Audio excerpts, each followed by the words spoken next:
Good to know. We're good. All right. This is session 1 of the Dire Arc, Herculean Greenwater Rafting. We'll go around the table, introducing ourselves, starting with Matt. Who we are and who we're playing. I'm Matt, playing Ragnar, the druid. Okay, I'm Austin. I am going to be playing Boar. I am a human blood mage. I'm John. I'm going to be playing Steve, and he's a Kalesh. I'm Mike. I'm playing Tundra, a giant barbarian. I'm Tony.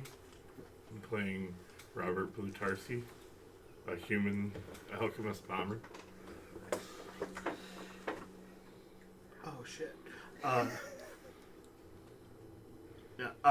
Jeremy. I'm playing Jay Darris, a human rogue. What just happened? I think it lost shit. It's a common trend. I'm Clint the Dungeon Daddy. I'll be playing everybody else. Just tell me if I die. I think you're going to be safe for right now. Thanks No to denial, pillars. I'm immortal.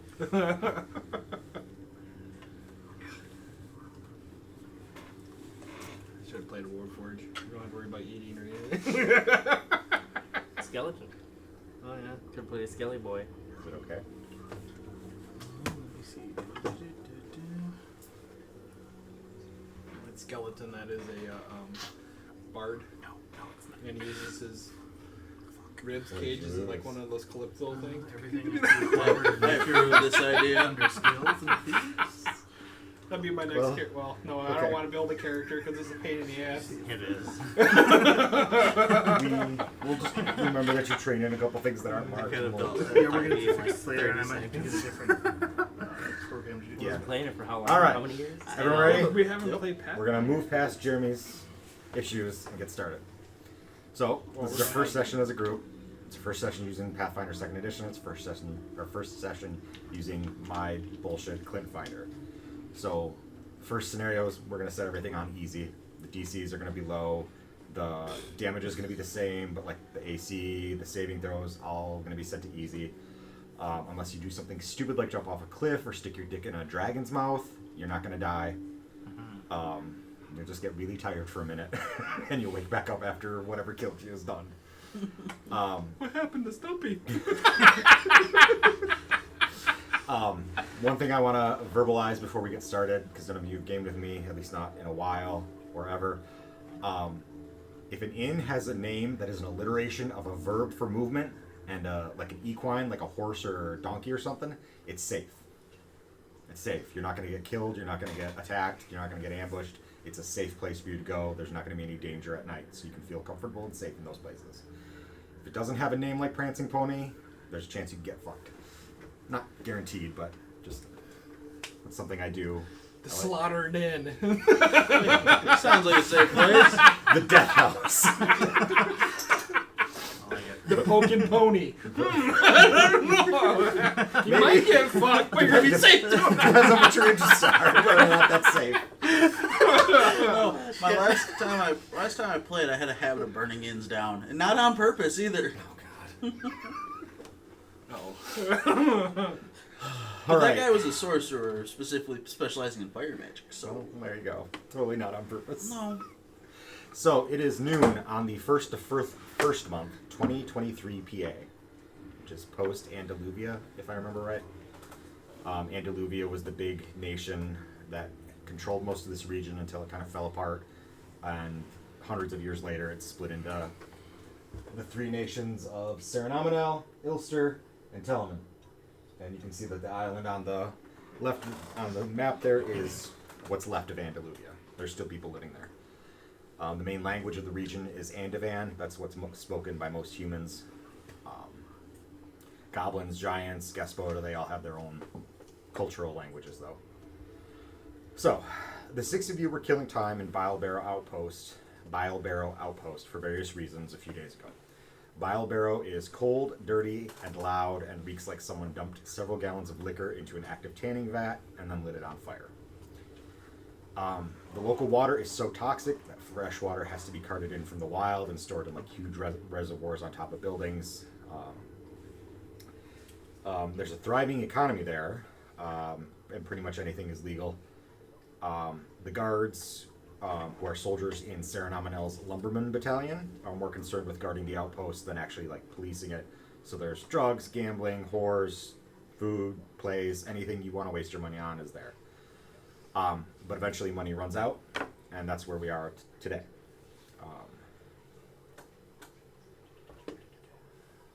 Water caravans constantly make the trip west on the Connaught Slane River to Lower Ranu.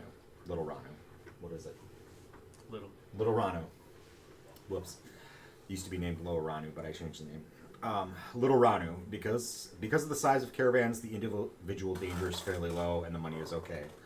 So you signed on with Salkinoff Transport Company, LLC, to guard this caravan. You've each been paid 5 gold pieces up front, so increase your cash supplies. And you'll make another 10 once the caravan arrives at the depot in the Delta in Little Ranu. There's hazard pay bonus, and that hazard pay bonus is even bigger if it involves a dragon.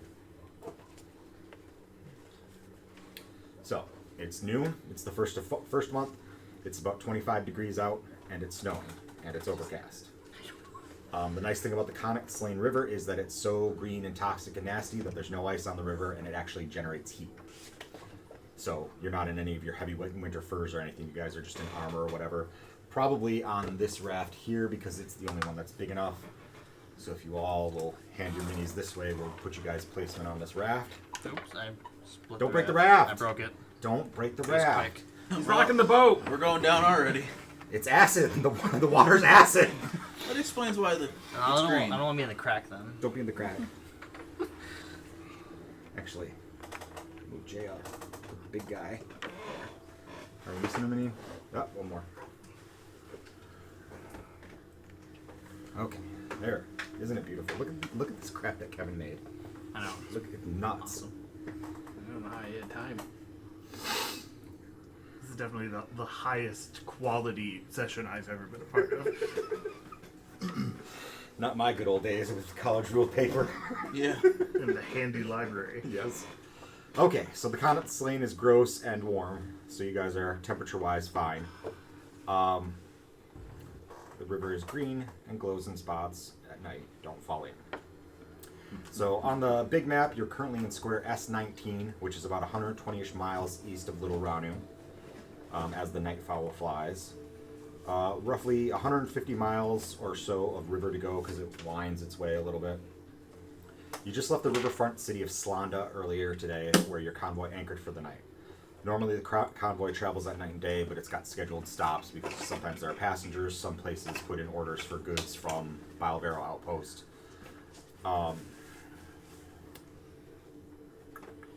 The Connaught Slane is thick and viscous and flows out to the ocean at a very slow pace. We're talking like maybe 5-6 miles per hour, sometimes less, because the water's weird and gross. So there's only a couple more days on your contract. It'll take about a day to reach Shallows and another day after that to reach Little Ranu. It's pretty easy work so far. You guys have mostly been chilling on your raft. The convoy is big enough, and you can see that the pot-bellied vulture possum, your tugboat here, has cannons on it. It's got guards on it. It's heavily armored. It's got a ram. So you're kind of a hard target. It's pretty safe work running the river like this because it's so busy and your convoy is so big.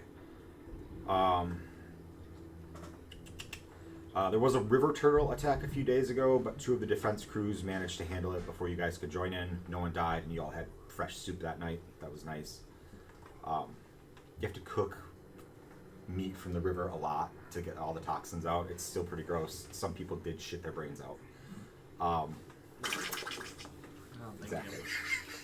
So last night was New Year's Eve. Did any of you get shit-faced? Or were you sleeping, focusing on the work, anything like that?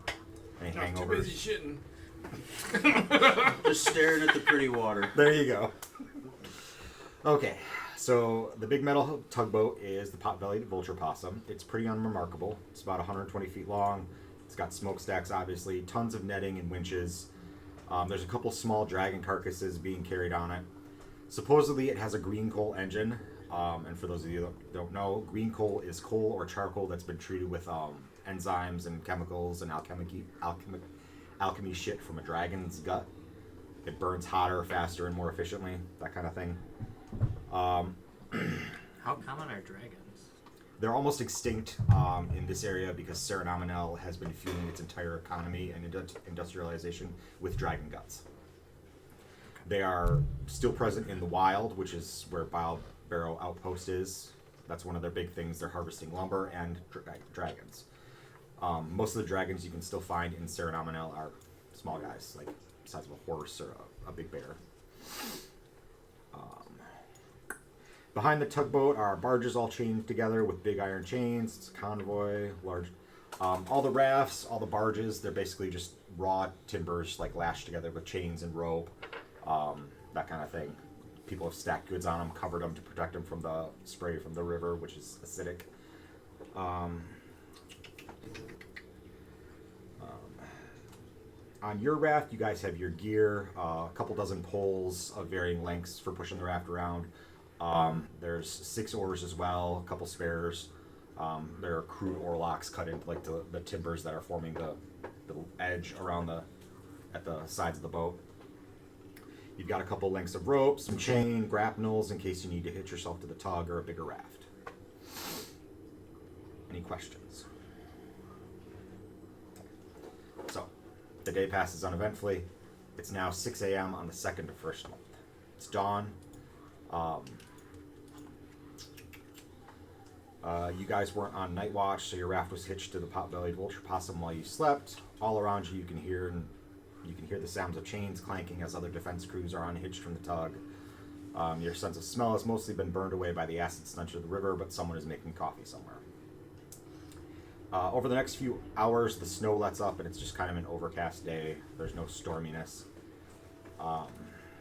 You guys are in the lead as one of the lead defense crews. You're approaching a narrow spot of the river. It's like maybe 100, 150 feet across from shore to shore. Both sides are sparsely wooded. Bushes, trees, rocks, everything's covered in snow. This area between Shallows and Slanda is considered to be the most dangerous part of the Connaught Lane. The whole river is dangerous, but Slanda and Shallows have been arguing like for decades whose job it is to actually patrol it. So this is where most of the bandits hang out. Are you guys doing anything in particular right now? Are you watching your surroundings? Are you playing cards? I'll take a peek around, just Okay. make sure there's nothing. Staring off into the distance. Right. Austin, I need 2 perception checks from you. Okay. Do them one at a time for me, though. Trying to find perception in this. It's not with the skills. It's kind Oh, right okay. there. 10. 10. Okay. The first thing you notice is an arrow whistling through the air towards your face. Sorry. Does a 12 hit your AC? Yes. Okay. It does. If you are flat-footed, because you're surprised, does it hit your AC? So that's a -2 to your AC. It still hits me. Oh, it still hits you? Okay. Oh, you said it hits. Sorry. So It's an really arrow, good now. arrow comes out of nowhere and hits Austin. Eventually I'll learn your character names, and I'll call you by them, but for now I'm just going to use your player names. Austin, you take 6 piercing damage from an arrow. Nice. And now I need you to make a reflex save.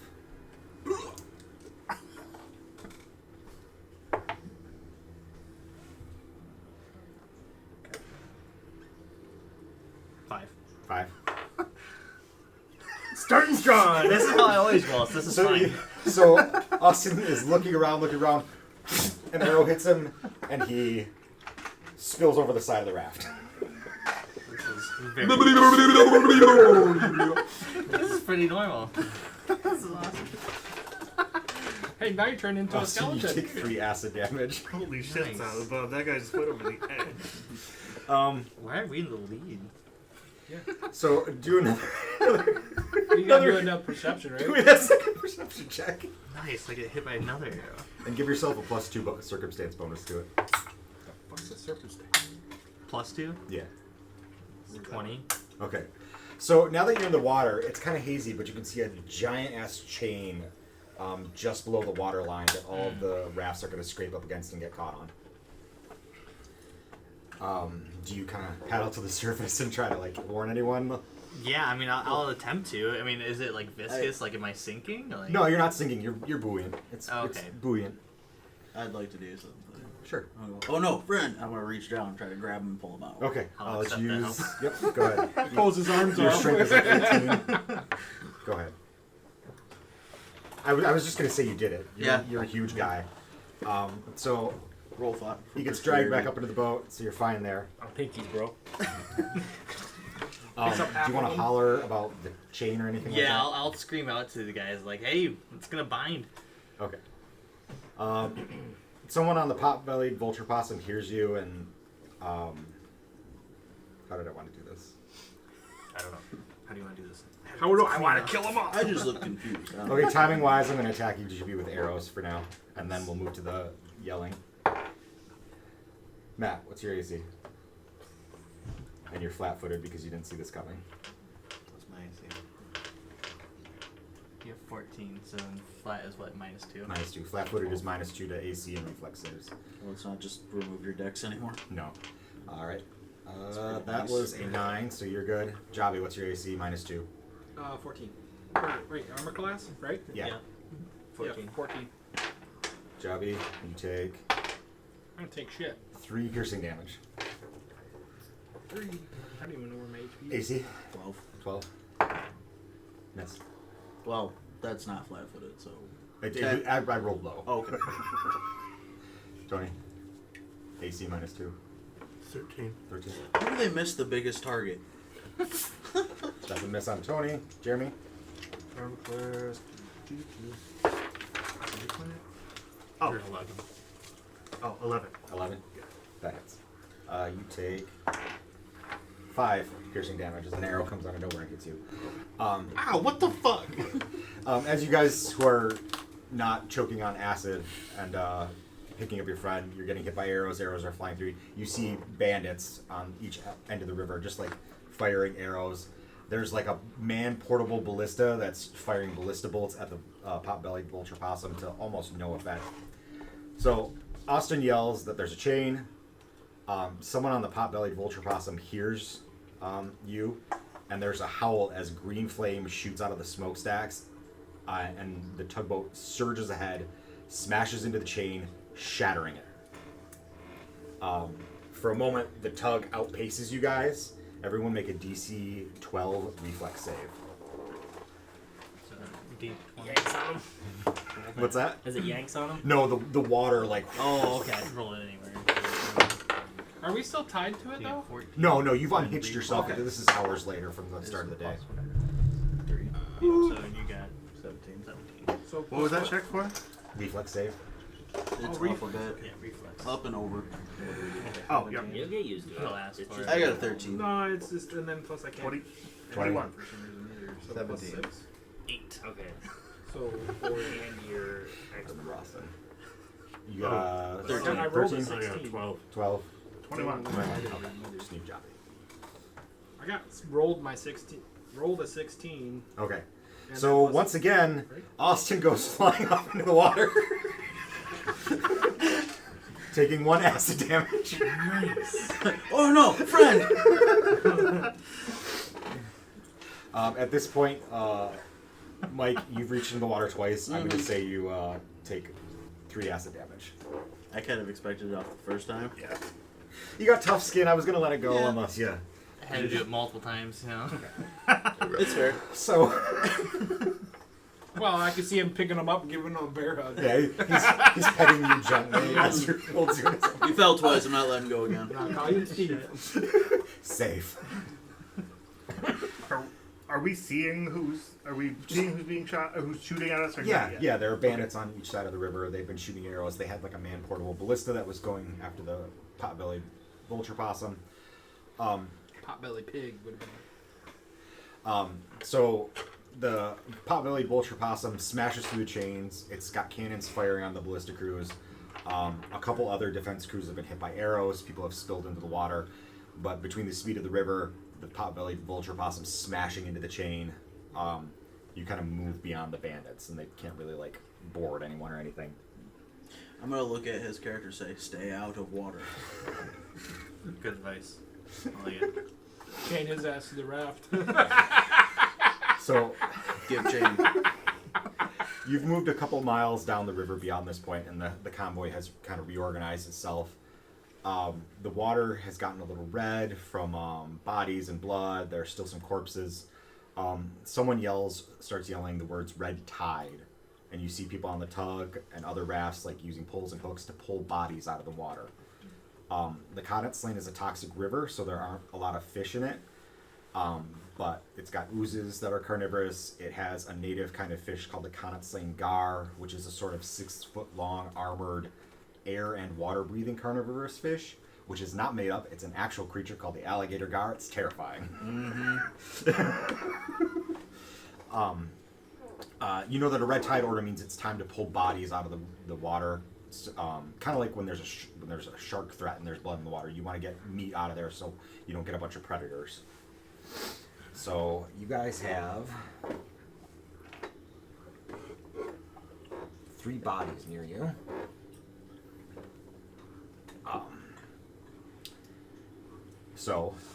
How do you guys want to get the bodies out of the water?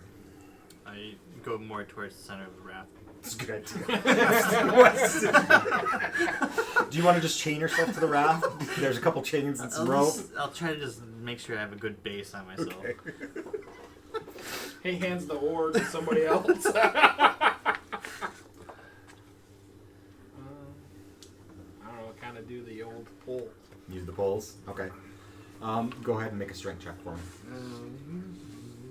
And the poles aren't poles per se. Some of them are hooks for specifically this purpose. So it's not like.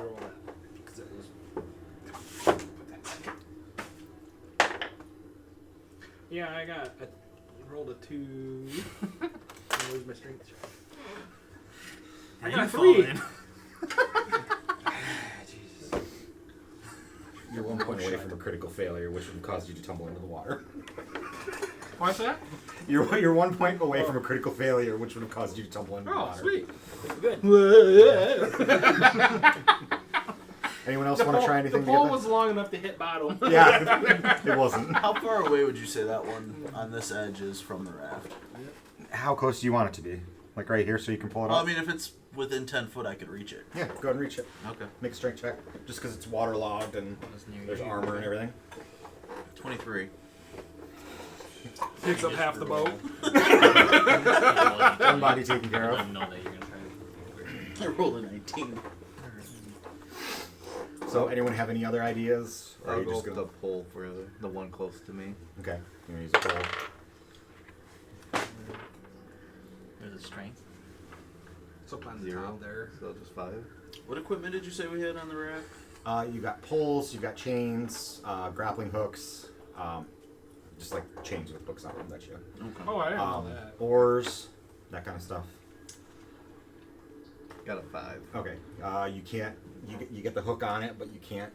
You don't have the upper body strength to pull it out. Anyone want to use an assist other action to help? Sure. I will do that. So make a d20 check. Add your strength modifier and your plus 4 bonus to it for your aid and other action. 4 plus 4. That is not sufficient to help. Well, I have. it's okay. It's all good. It's all I good. do have an arrow sticking out of me, so. So while you two are working on this body that you're having no luck with, both of you make a perception check for me. Another d20. Mm-hmm. That's 6. And then plus 8. Yeah. 6 plus. Yeah. 17. 17. Okay. You got an 8. Yep. Okay. You hear a bird. You got a 17. So that would be okay. That's not a critical success. motherfucker. So you can see that there are still a few bodies in the water near the tug and everything. But you're looking at your water and you see that there was a turtle approaching this body. for whatever reason, it pauses and turns around and starts heading towards the shore. Ooh. There it goes. You guys, something scared this turtle. You guys can all see that like some oozes have like climbed up the side of the potbelly vulture possum, and they're kind of slurping their way at high speed out of the water up onto the deck, as if they're trying to get away from the water.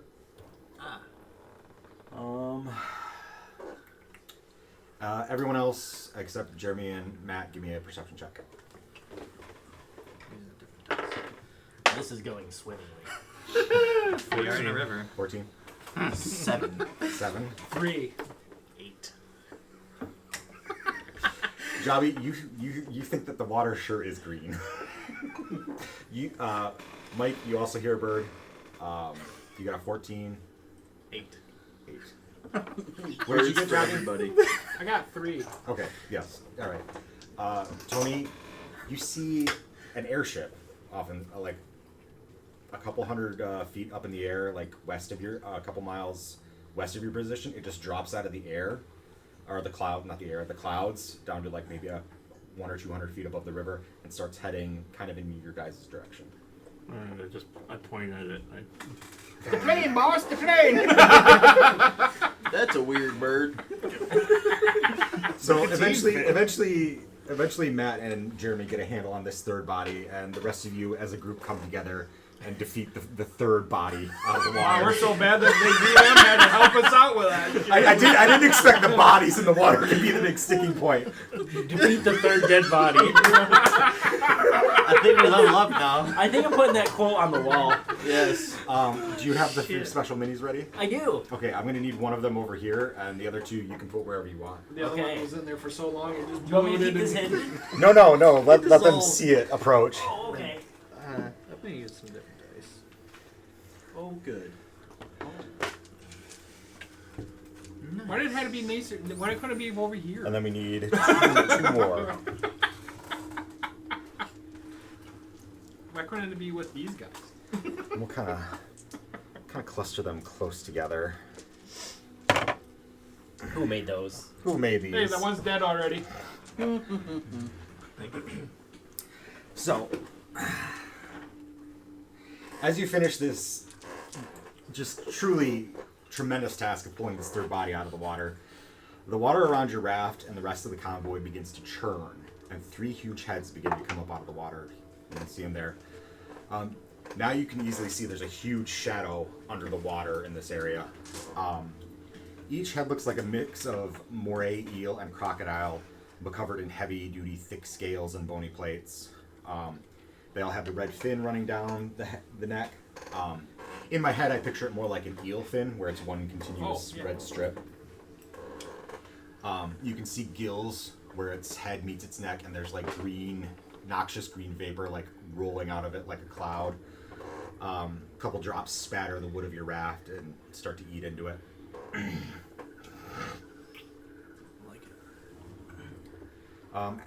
As the hydras look around, you can see that the right eye on each of the heads is a sort of like burned out crater of scorched flesh and scale. The creature gives a tremendous hissing triple roar and starts to attack everything in reach, and everyone starts beginning to scream, Hydra, Hydra, Hydra. Hail Hydra. Hail Hydra. Are any of you native to Serenominel? Did you grow up there? Are you from there? My name is Steve. Your name's Steve. Okay. Anyone have any lore skills or knowledge of rivers or boats, Serenominel or magic? Underworld. Underworld? That is not appropriate for this situation. Sounds good. Intimidate. That is also not appropriate. You want to growl at? I'll let you growl at the Hydra. Sure, why not? I have no idea. 19. Okay. You make a sufficiently loud noise that you draw the Hydra's attention. Awesome. Oh, thanks. What word are you at?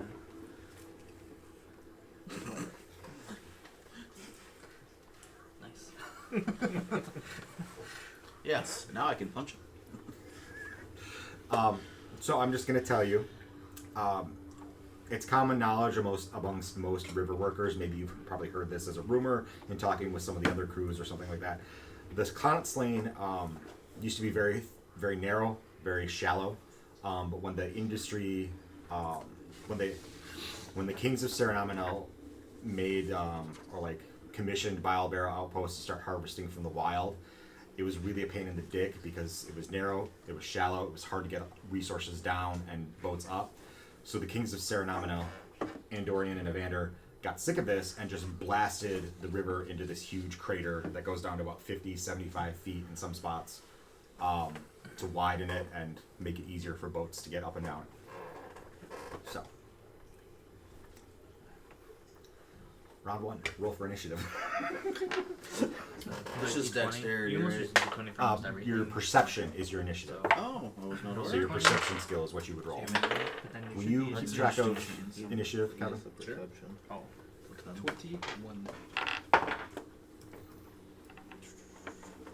Do you use perception for Yep, just your perception check. Okay. I can figure out what perception is for the Hydra. Okay. The Hydra has a 25 initiative. Nice. First time I rolled well.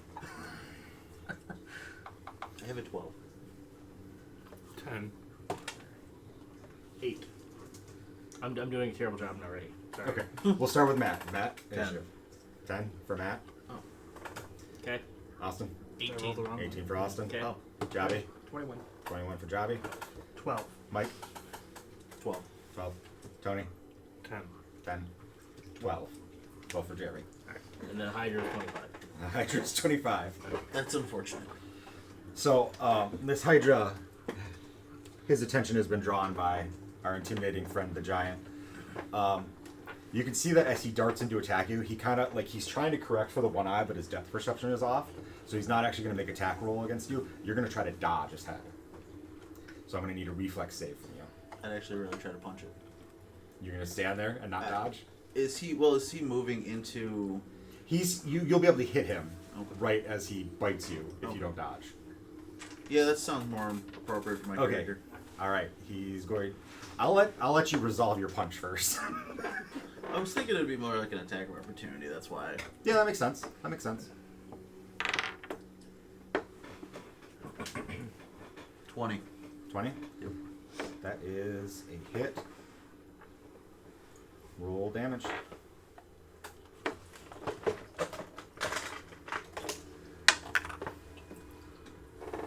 Five. Boop him on the snoot. You boop him on the snoot. It does not deter him. It does sting a little bit. And his damage is...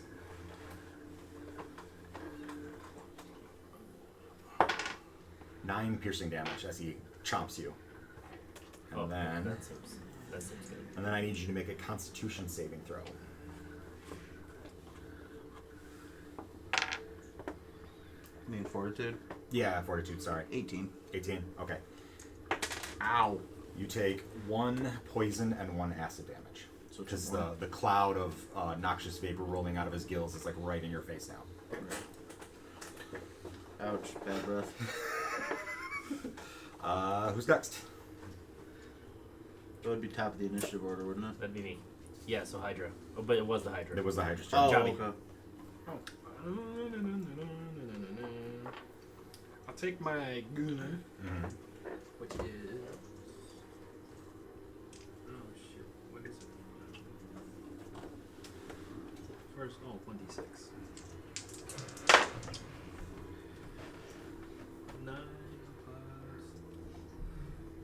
15 to hit. That is a miss. Your bullet hits the scales and just bing. Sweet. Awesome. Question. When it says these little marks for cast That means time, 2 actions. and you get 3. You get 3 a total. turn. Okay. I'll use heal on myself Okay. at the 2 action cost. Okay. Does that just mean I could do 1d8 plus 8, or is that just d8? Since a range of 30 feet, if you're healing a living creature. Okay, so you would do 1d8 plus 8. Okay.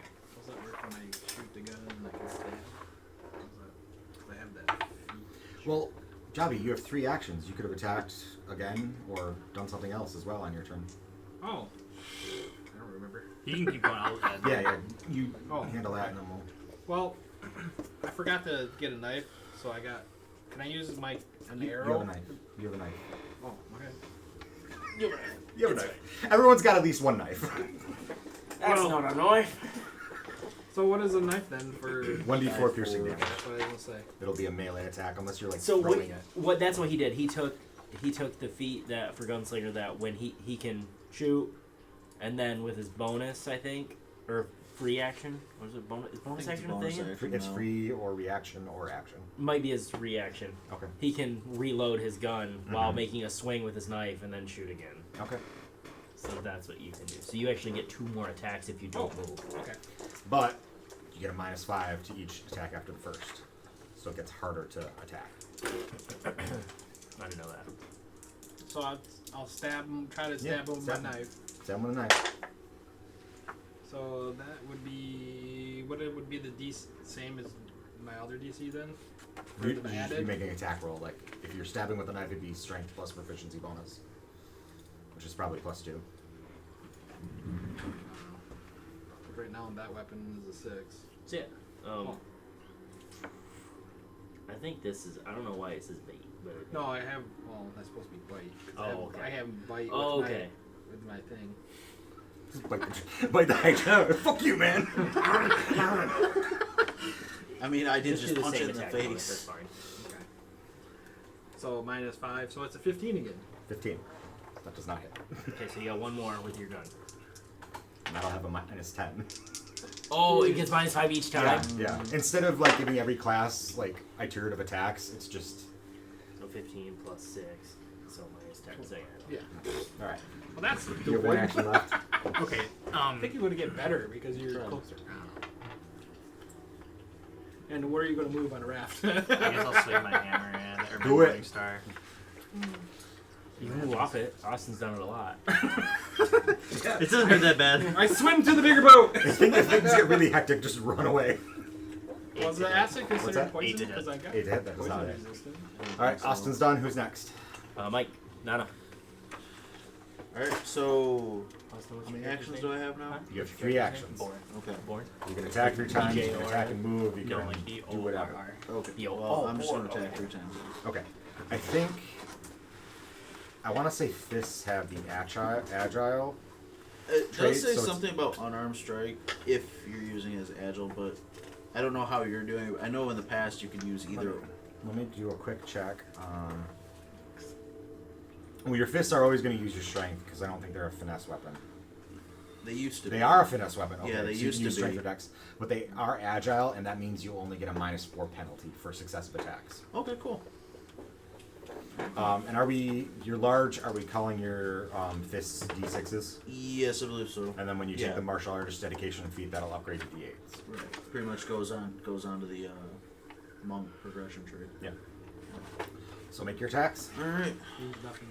Make them one at a time, just so we can apply the bonuses properly. First one. I barely knew how to do freaking 8 regular. and 6. That's 14. No.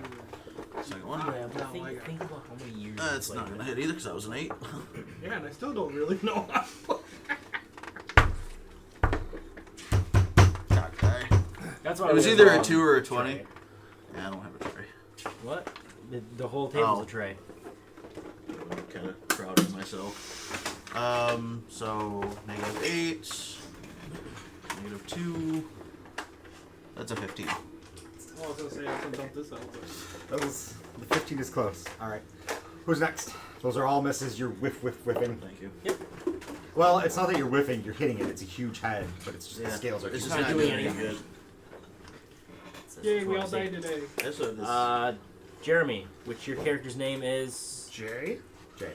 Okay, I didn't know if you were going by Jay or Jason. Jay, all right. I That's what go you think to about wanting people to see what I roll. use my shield cantrip Yeah. on myself first, Okay. You only cheat yourself. and then Exactly. move But you and know, some attack people get left. hurt. You have 3 actions. You can do whatever you want with that. Oh, okay. Then I'm gonna. Or electric fire? It's within reach. You don't have to Sure. move. It's within Oh, I don't have to reach. move? Yeah, Okay. it's within reach All of right. everyone. So I'm just gonna reach up with my short bow and I'm gonna try and shoot it into its mouth. Okay. Okay, so Make a perception check for me first. How many 9. can I Okay. cast? Like, one Okay. time now, Continue with your attack. Okay. 8 plus My arms are already plus 2, 10. It's not hit. Okay. It clangs off one of its giant teeth. And I think that brings us to Tony. Probably. Tough. I'm gonna Tough whip a scales. bottled lightning. You're hitting it. Are you gonna attack like over here on the body so you're not shocking everyone? Yeah. Okay, all right. What do I roll? That would just be an attack roll. Okay. 7. 7. Okay. Matt, and your character's name is Ragnar. Ragnar.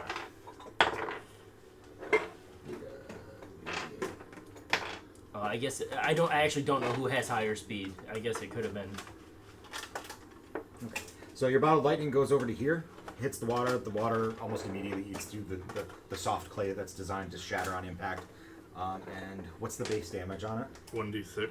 How much slash does it do? 1. 1. Okay. You wanna It roll? like as the canister like breaks apart in the water or is eaten through, it goes off. It deals 1 lightning damage to the Hydra. Okay. All right, we're back at the top. We're at the top of round 2. So that airship that was a couple miles away is now right overhead. It's a couple dozen feet above you guys in the Hydra here. It's a fairly standard airship. It's about 100 foot long. Looks basically like a sailing vessel with an armor balloon full of flammable dragon-related gases holding it aloft. Poking out of the hull of this airship, you can see cannons and ballistas. Crews on the airship are firing 2 ballistas at the Hydras over there. 1 completely misses, 1 hits. And while all this is going on, like the other defense crews are attacking the Hydra head. There are cannons being fired from the Vulture Possum. It's very loud. There's a lot going on, but I'm kind of focusing on your actions. Sure. So as these ballista bolts are flying from the airship, you can see that they're trailing long cables of metal. Let's see. Do we have like something long and thin I can set on the table? Like almost like a ballista bolt? Like vertically or? Just lay down. Yeah, no, I do. Jeez, the pressure. Never mind. We've got a pencil. That's what I was gonna grab as a pencil. Oh So- shit! I got tons of. I could have grabbed. pencil. So one of the ballistas being fired from the airship kind of sizes off, but it drops about there. It's smaller, like it's spear size, so one of you guys could pick it up if you were inclined. This Hydra head gets hit, but it gets stuck in the scales, doesn't penetrate. And where's the third one? That's These are bored. Yeah, penetrate. So we're at the top of round 2 with Hydra. The Hydra exhales, like gas just pours out of its gills like acid, cloud of acid poison. So everyone make a fortitude saving throw. Yeah, Matt. Oh, Matt, you didn't go. Oh. Wait. No, I don't think so. No, he didn't. Never No, mind. you I'm didn't so sorry. Matt goes. Oh. Ragnar. What?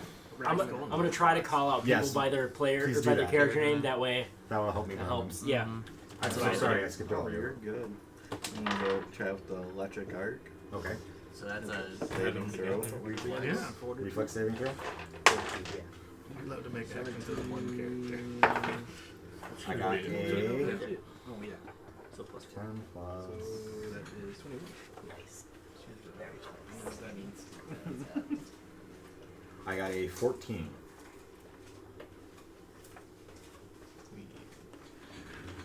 Which is DC. 15. That's a fail. So now you get to roll the damage that says on. Right. There's 1d4. Yep. So go ahead and roll 1d4.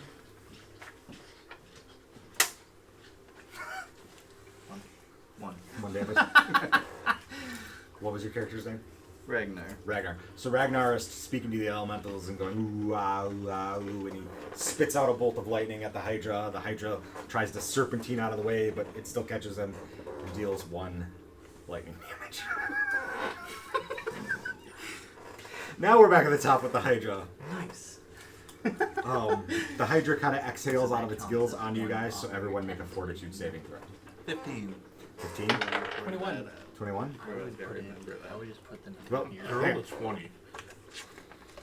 Everyone make the roll, and then we'll go around the table. And I'll address each What of roll you. are we making? Sorry. Fortitude. Fortitude saving throw. Fortitude. 4. I feel rusty. I haven't done this in forever. Have it. You're doing fine. I know. I'm awesome. What's the constitution? Thank you, though. I know, and he's taking it easy on us. We still can't do shit. 6. 6. That is a failure. Max, didn't you? You take 1 acid and 1 poison damage. Oh. Awesome. 9. 9. 1 acid and 1 poison. 21. 21. 1 acid and 1 poison. Well, I'm 15. poison resist. You are, aren't you? Yeah, So you would for take poison? none. Yeah, it's 1. I think it's 1 per level, so you would take no poison damage. Okay. So just 1 acid. 15. See, John, you're 15? learning already. That's a success. Well, that's what I didn't know how to. Because I remember I went through it. I just happened to read it. That would still be 1 acid and 1 poison. What I did. I rolled a 20. You rolled a natural 20. I'll make a total So, I can cast. 1 acid, 1 poison is 2 points of 2 damage. points of damage total. Yeah. So, Just wanted to To- double check. yep. But you use Tony rolled a natural 20. Okay. So in Pathfinder 2nd Edition and Clip Finder, a critical success is 10 over the DC. A critical failure is 10 below. But what 20s and 1s do is they make whatever your roll was 1 step better. So Tony would have gotten a success, but because he got a 20, it's a critical success. So you take no damage. You hold your breath and somehow your skin doesn't take acid damage. Coat. It's a Yes! really nice coat. He's got respirator. 21. Sounds 21? like Bane right You take now. 1 poison and 1 acid. I know who I was Wait. until I put on the match. Yes. That's just 2 damage. Yes, 2 damage. So that was the. I rolled a 1 on the damage roll for that, so like there's not. Minimum 1. It would have been nicer if it was 2 and then I could have it for the people that succeeded and no damage for the people that critically succeeded, but this is what we get. So, who's next? That's me. That's you. That'd be the Hydra. I just did the Hydra. Oh. That was the gas. Oh, okay. Then it would be. Steve. Which is Jobby. Jobby. Jobby's name is Steve?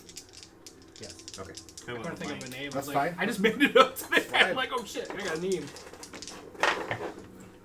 It doesn't hit. I'll roll again. And that doesn't hit. And I'll roll again. Minus 10, so that won't hit either. The Hydra gives you some side eye, which is weird because it only has has one one eye. eye. So it has to like turn its head completely around to like. Or. Okay. Is it in melee range? Oh yeah, yeah. You guys can reach it easily. Alright, I will cast can't. magic weapon on myself, Okay. and then I'll try to make an attack on him. Okay. Does 19 hit? Yes. Fine. What's your weapon? It's a morning star. Morning Star. Nice. So It's mid afternoon. Why aren't there evening stars? Yeah.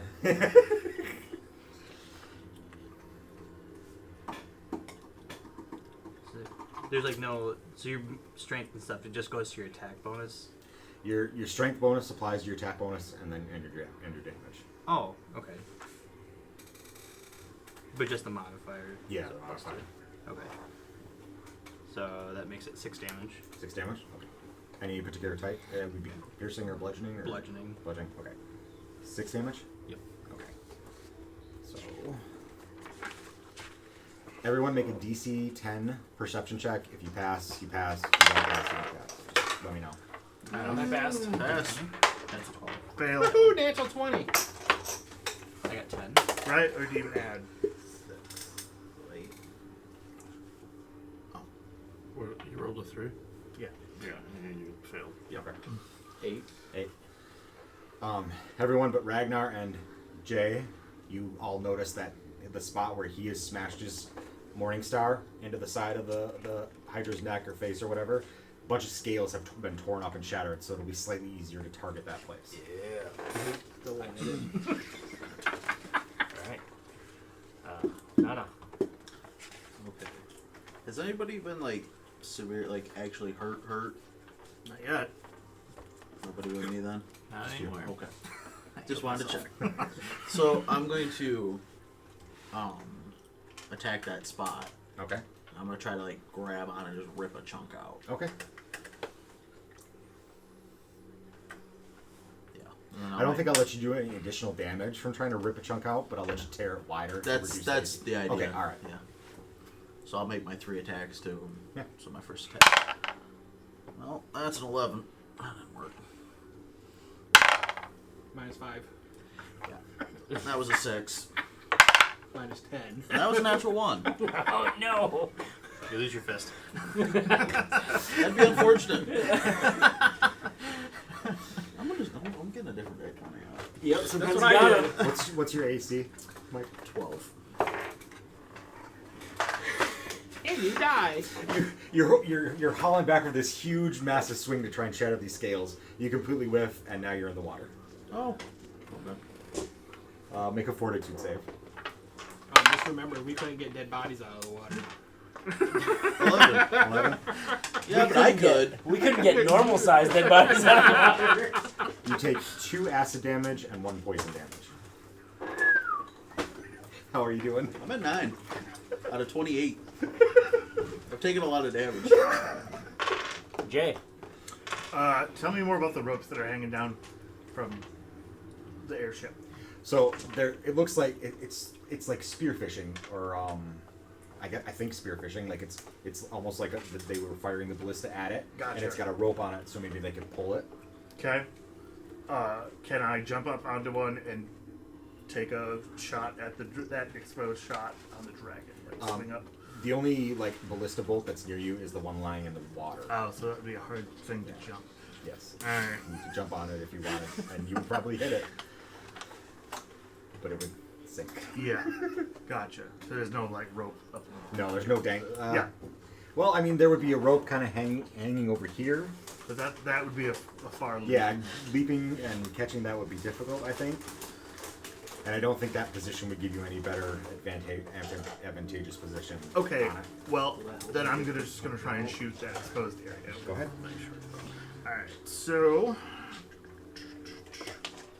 15 plus 2, 17. 17. That definitely hits. Okay. So You could probably use that, but also you didn't 1. use You add your dexterity bonus to damage. Oh. Scroll up. Yeah. Should be 2. 2. So 3. 3. I would probably These are making progress. try something. This one little hole in its neck is like a crater now, and it's bleeding heavily. I'm just still happy I You punched it in the have face. 2 more actions. I have 2 more actions. Yeah. Why not do it again? Yeah. All right. Are short bows agile? I will find out. I'm trained in it. You do your thing. Yeah. 16 plus 18. Hit. Hang on 1 second. Okay. They're not. So you rolled an 18, Yeah. or you got an 18 total. Actually, I have a 20 total. You have 20 total. So minus 5 would be 15. That would still hit. Okay. So what you can do with this one is when you cast it, you also make an yeah. attack roll with it, 3 more damage. and then Yeah. you can also make another attack with it if you can on the second one. No, the second one would not hit. Okay. Let's try it one more time. Roll less than the first, right? If I hit it, Yeah, you we'll have to roll to hit it. Who's next? So it'd be Bob. Bob. Or do you prefer to go by Robert? Bob's fine. Alright. I'll swing my sword at it. Okay. Spell. Your spell modifier. What does a 1 get? Natural one. I don't think a critical failure on attack rolls does anything. If you were using a bigger weapon, I think I might say you make a reflex save or you go over the side of the bed or the side of the raft, but you're using a short sword. You're making short stabbing motions.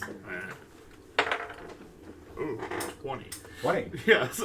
So that would go from a success to a critical hit. What do critical hits do in Pathfinder? We get to find out. We get to find out. I think it's just double damage. Usually, it used to depend on the weapon. Some had times 2, times 3, times 4. Yeah, they remove that. Mm. So, if you critically succeed at a strike, your attack deals double damage. So, roll damage and we'll double it. 4. 4? 8 damage. Oh no, 4 total. That was. Oh, okay, for double. Yeah. Still, the head. I don't know if maybe you hit the carotid or something in its neck, and blood just starts gushing out, and the head gets all woozy and just slumps over. Woo! Yeah, bitch, Thulsa, do him That's like how a you end a fight with a motherfucker. natural 20. So, where are we here? This chair is slowly sinking. I fucking hate that chair. That's why I give it to you. So, who is after Bob? Ragnar. The Hydra's gone down because Bob has gutted its carotid artery. Nice. I can't use that. No. Oh my We god. just need to save. So we You just need to alright? save the guy in the Good. water then. Stay low. That'd be a You good need to option. get you a new chair. Dice is doing me good. Nice. Alright, so I'll try to save the dude in the water. Good plan. We'll try with the hook again. Well, Didn't you go gave him good the hook. first time, but Mike, what's your character's name? Nana Tundra. can you like pull I've himself just been like calling pass Nana. him the hook? Nana? That works. Oh, okay. He's about 10 feet tall. He's Oh, very heavy. that's not This is gonna going to be work. very hard to DC. Well.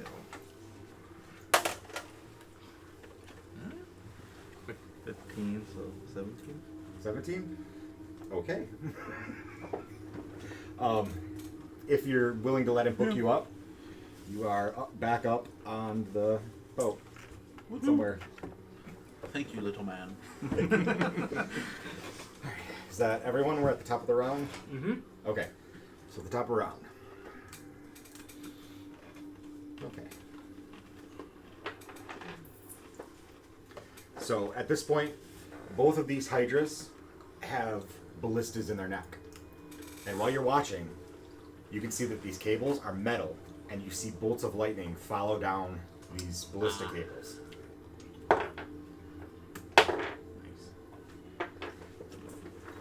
This one goes limp and is now being held up by the ballista bolt. This one, what would I have him do? Because both of his friends are down. Would he still keep chewing on? Well, if he's Are they are intelligent? they still chained? And if they're If a it's, hydra, you know what I they mean? don't- If it's still Yeah. chained, he's going to try to escape, but can he? Yeah, he can't. Because he's attached to the other two fuckers.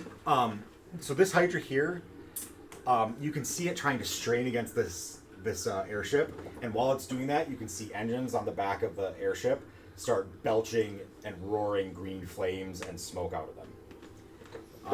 You could say it's lashing, so it could be lashing at the boat. Maybe. It's strength. I think the airship manages to pull away, and your head kind of gets dragged along with it. But I think it just vomits acid and bile and noxious gas onto the side of the vulture possum. Meanwhile, they're firing cannons at it. So that's going on. Anything you guys want to do to affect that? Like maybe take a shot at the hydra head to distract it, make it a little weaker. Is the ballista bolt that was floating in the water next to our raft electrified? It is not currently electrified. I'd like to pick it up and throw it at the other Okay. So, I would take. well, let's go in initiative order. Steve. I'll try to shoot it. Okay. I'll be shooting at it, and I'll miss. And I miss. Okay. 16 plus.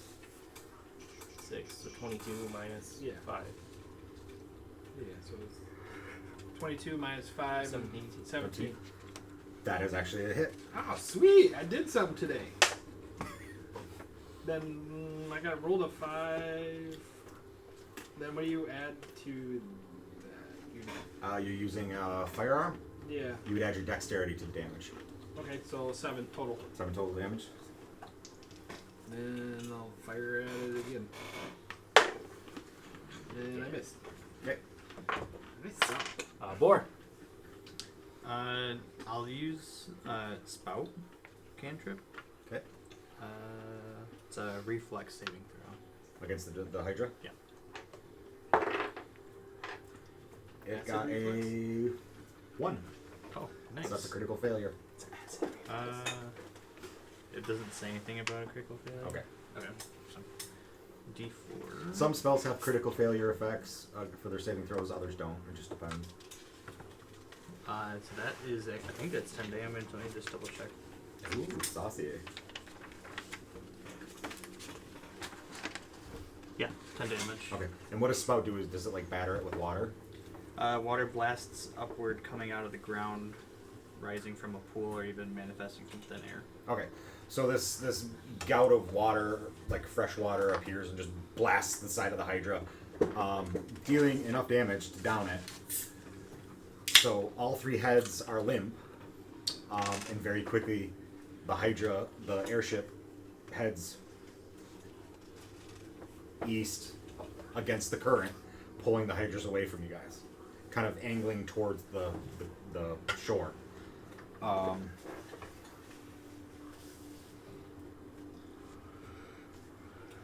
So that would okay, yeah, right here.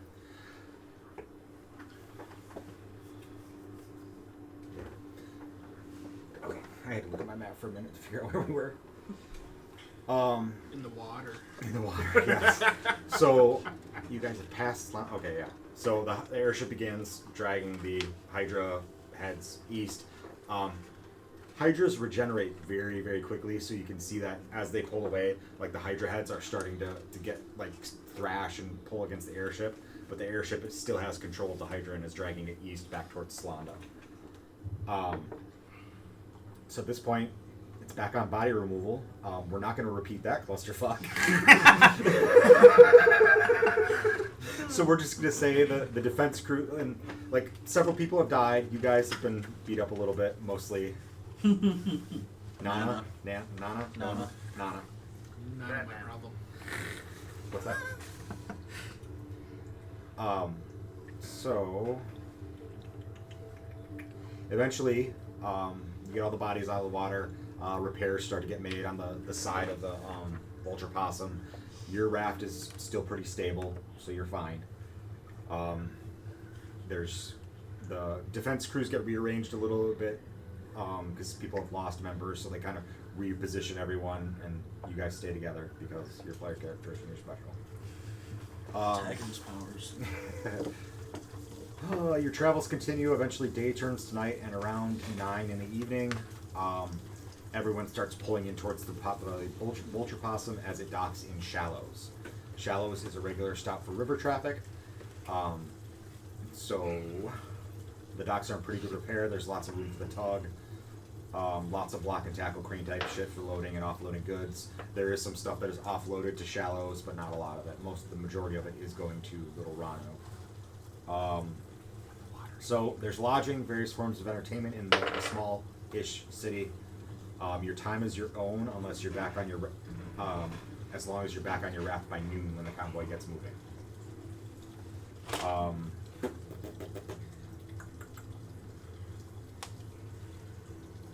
Normally you'd head out sooner, but the Hydra did do some damage that needs to be repaired. If you're going to leave the docks, just bring your cold weather gear. It's cold enough that you would take 2d6 cold damage every 10 minutes. Oh, nice. If you don't already have it, winter clothing is 4 silver pieces and has light bulk. And Shallows has common gear and common services. All items have a rarity. That just tells you what you can buy if you decide to buy anything. How does recovery go for resting? Well, would Boar heal anyone who's injured? That was I was waiting for you just to do your talking. Okay. I was gonna heal what I could. Yeah, I mean, I'm sure you have plenty of spell points left. So if this normally, I think it's like your Constitution modifier times your level that you get with a good night's rest. But Boars has healing magic, or Boar has healing magic. Is it Boar or Boars? Boar. Boar. Boar has magic. So does Ragnar. So I think everyone after a full night's rest will be back up to the tip-top shape. The only thing with his spell casting, like, doesn't his not regen? Like, I don't know. His doesn't regen. He just has a tally where he tracks how many spell points he would have spent, and then he has to spend a special activity, like on downtime, like now, to reduce that. You can keep casting spells indefinitely up to a certain point. I want to say it's like, I don't want to say because I don't know what it is off the top of my head. But then all of your magical abilities just stop if you reach that point. So, does anyone want to do anything in Shallows while I look up information? I'm good, but I'm gonna use the restroom. Okay. How about we take a break then? Perfect. We're on? We're going. We're back. Alright. So you just defeated the Hydra and we are in Shallows. Figuring out what you guys are going to do in your downtime. Oops. Okay. So Jay and Robert, have decided they want to bilk some locals out of some money. Is that still true? Yeah. So we're going to handle that as an earn income check. How are you guys going to do this? Are you going to, like, what are you seeing for this? Are we raising money for victims of Hydra acid attacks? Okay. So I'm going to call this a deception check. So we're going to treat this like earn income, which is I set a DC, you guys make a check. Do you want to aid him? Mm-hmm. Okay. So do you want to make the deception check? No. Okay. I can do it. Yeah. Okay. Do you want to aid him? Yeah. Yes. Okay. So we'll start with your aid action.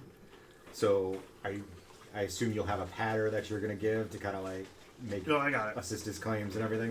So go ahead and make a deception check, Bob. 14. 14. Okay. So on the aid action, you've succeeded. You've given a +1 circumstance bonus to your deception roll. Okay. +1. +1. Plus whatever your deception bonus is.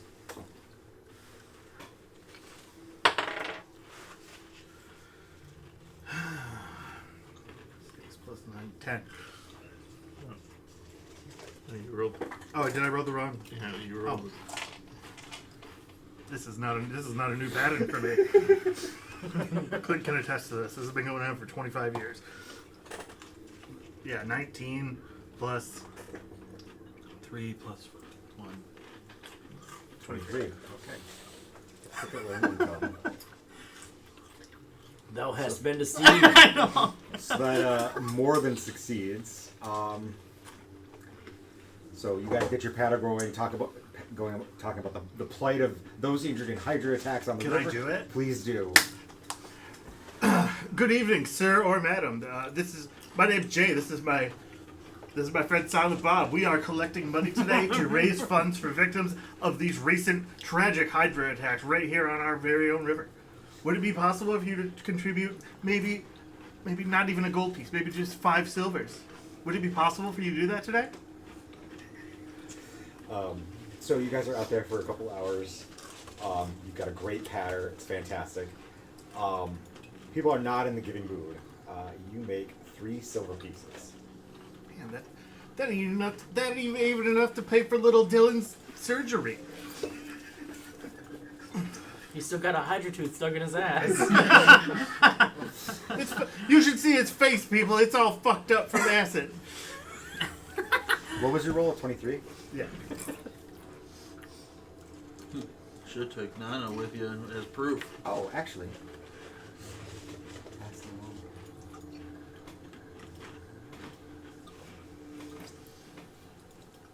You make 5 SP. I forgot that you can critically succeed at this. So you guys make 5 silver pieces from your patter. I think we need to work on our pattern, Silent Bob. It's just the fact that it's a very low difficulty task and your level is very low. So we each get 2 silvers and You can actually donate the one to the wounded victims of the Hydra attack. So, all right.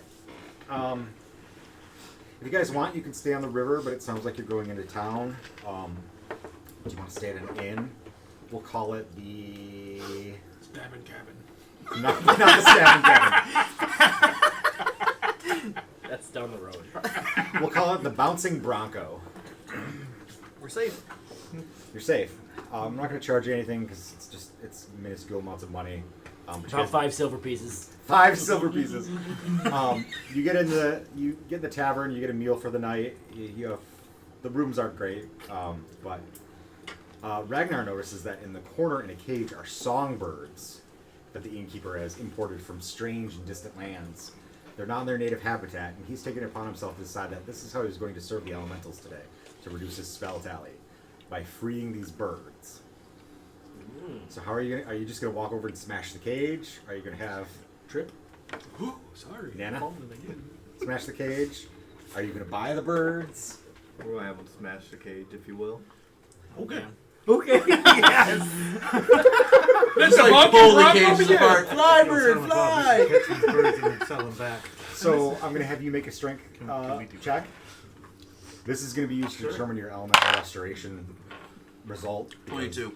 22. That was a good choice.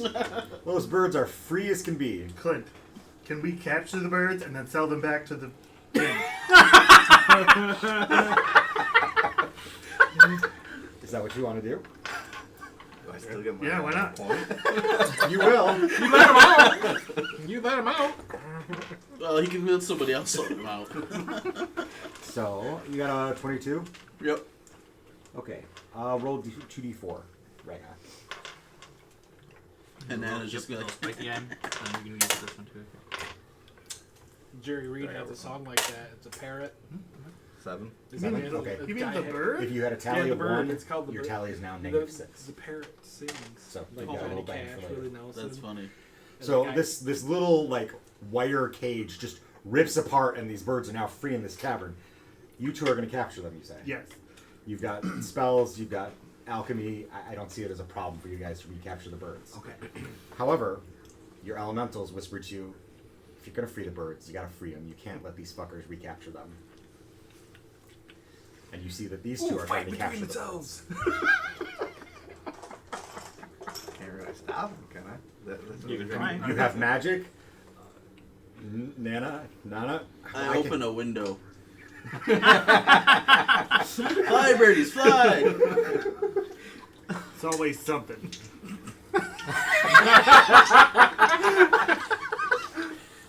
Go ahead and make dexterity checks. Natural 20. Natural 20. Oh Jesus. 13. 13. As you're yelling, fly, birdies, fly, you see that Bob has grabbed one bird, and Jay has somehow grabbed 6 birds in both hands. So the birdies cannot fly out the window. You can help intervene too. I'd make a gust of wind to see if it blows the birdies away. Yeah, Food's right out of this shit. I gotta gale them. We'll make a tornado in there. Oh God. I see. Point out this is not my fault that the end is going down. I didn't burn it down this time. You can talk. You don't have to like kill people. I'd be like, why catch birds? To them? Yeah. Because they're flying around. They're going to shit all over the place. Oh, gust of wind. Birds fly. So we're making a violent wind. What do I Also, gotta do you for can't- that? You can't fucking free these birds. They're not going to know how to get around. They're tame now. You've sent them to their death, sir. They're probably Yeah, trying Nana to just birds. does You not let them outside. understand. the door. Yeah, no, they're gonna say they just die Okay, anyway. since you're trying to aid the natural world, specifically these birds, the elementals aren't going to charge you any spell debt for this.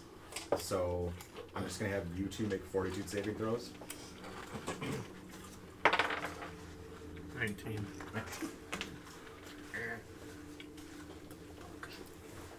The iron resolve.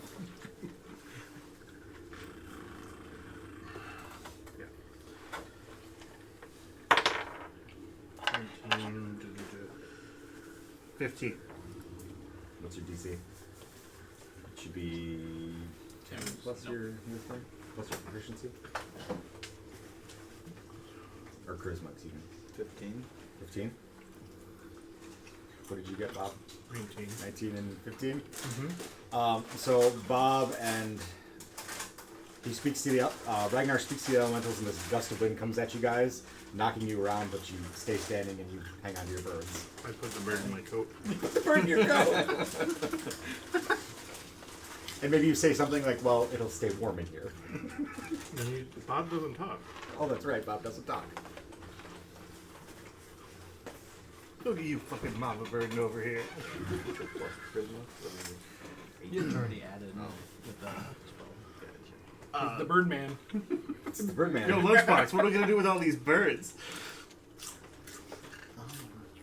Yo, Innkeeper, we got these birds. Ragnar, the elementals are still telling you that you need to free the birds. You can't let them be captured if you're going to free them. The other option is to completely undo the spell that, like, return your spell back to 1. I guess that's what we're going to do. I'll can convince Big Man to get the birds, let them free.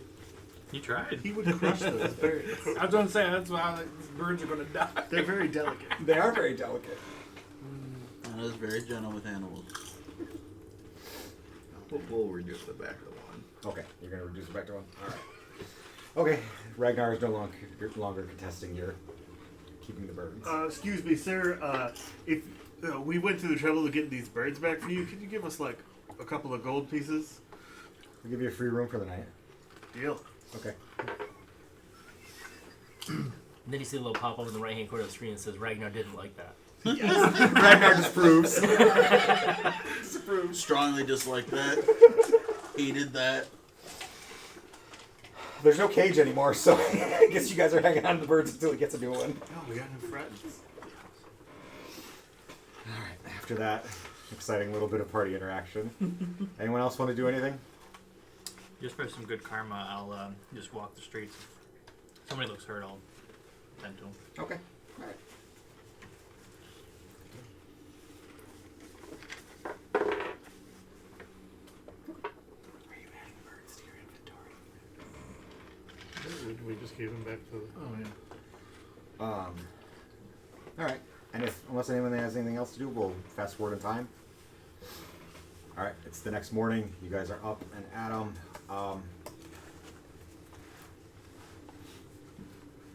Boar, I guess like maybe like a clinic owner or something like that comes by and says, "Thank you for your administering aid to the citizens of the city last night." He gives you like 4 silver pieces. Oh, okay. Sweet. Thank you. Kiss ass. So, all right, it is noon on the 3rd of first month. Are you guys on your raft and ready to roll out? Okay. Yes. Yep. All right. The sky is actually clear today. Between the river and direct sunlight, you guys are sweating a bit under your clothing and armor. Unless you guys want to do something, we're just going to fast forward again towards the evening. It's now roughly 8 o'clock at night. In a couple hours, your shift will be over, and you'll anchor your raft to the tug for a nap. Everyone do a perception check for me. If DC is 14, just tell me if you pass or fail. Well, yeah. Fail. Same. Failed. 16. Pass. Fail. Fail. Failed. Fail. Did anyone get a 4? Oh, I got a 4. You got a 4? Yeah. That's it with no modifier? Or Yeah, I got 4, and then I actually got an extra 4. But Okay. Those of you that failed, someone's cooking something somewhere. And who passed? Jobby. What was your result? It was a 16. 16. Okay. You smell burning wood very close by, like at your feet, close by. Oh. We're on the raft, right? Yeah, you're on the raft again. I like the big man because for his last character, Bird.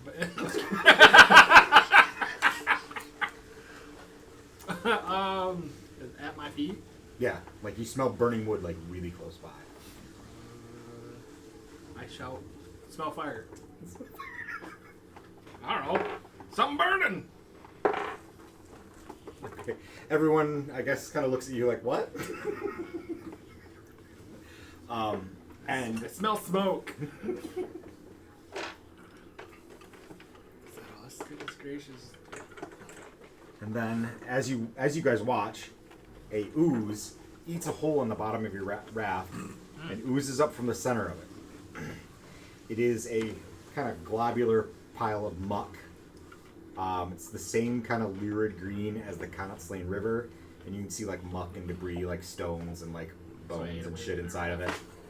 And it has the same chemical reek as the river water. And you can see like the hole in the bottom of the raft is like all scorched and like widening a little bit as it sits there. It kind of makes some scorching noises and waggles pseudopods at you guys, and we are in initiative. So we're Austin, fighting. run me the hydra. Yes. I yell, big man, put your toe in there. 14. And you said that. And just hold on to your number until we can call them off for Kevin. What is it? Your Perception. perception? So, okay. You 16. Okay. And Kevin's not ready. Oh, he said we won. That's what he said. Yeah. Sounds about right.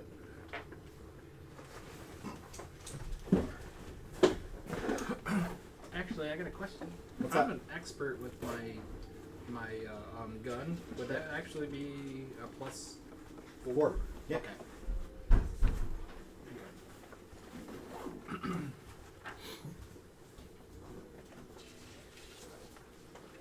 There's the baby. Oh, what the Kita baby. What's up, dude? Hey, buddy. Are you able to run? Hey, how you doing? Yeah. Okay. We're good. Huh?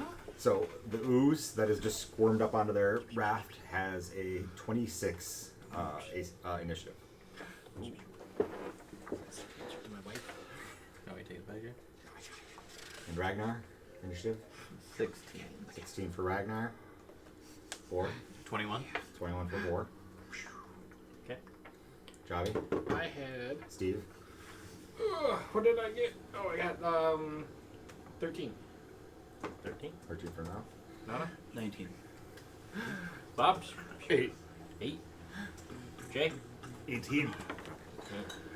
I got a plus Yeah. 5 for cuteness. That's what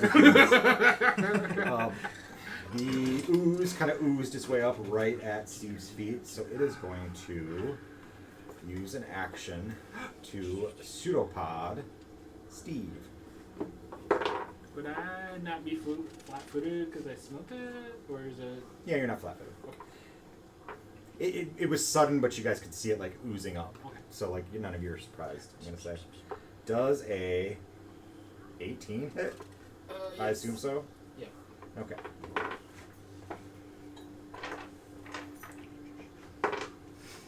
It does 5 acid damage, and it grabs you.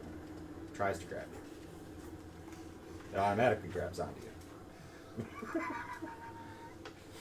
So does it grab me or not? It does grab you. It grabs you. Consider yourself grabbed. Consider yourself grabbed. Yes. I can't. I get screwed because I passed perception.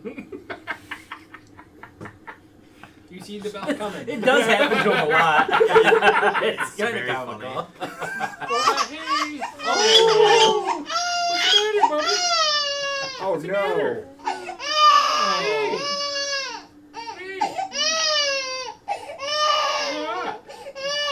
Artie. Hey!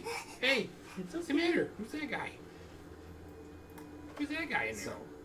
While you are grabbed, you have the flat-footed and immobilized conditions. Basically, you're stuck.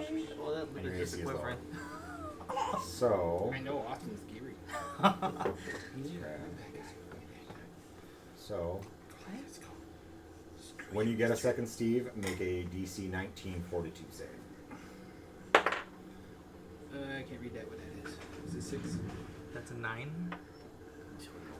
Nope. I'm The drowned. pseudopod kind of wraps around I'm you, drowned. dealing 1 bludgeoning damage. Alright. One bludgeoning. That's it. Real tears. Cheese on feets. Yeah, I know. Who's next? Kid. Next up is Boar. Alrighty. So is it obviously lashed onto him? Yeah. I hit him with my mace. Well, that's what I'm like. There's enough of there that you can hit a part that's not him.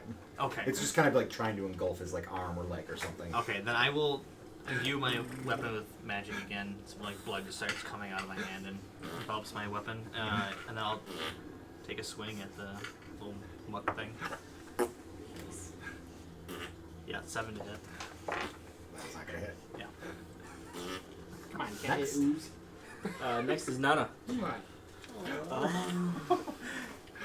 I'm gonna try to like kick it off him. Okay. So I'm gonna do my unarmed attack, but try to break the grapple at the same time. Okay. I'll call this all 3 actions then. Yeah, that's what I was thinking.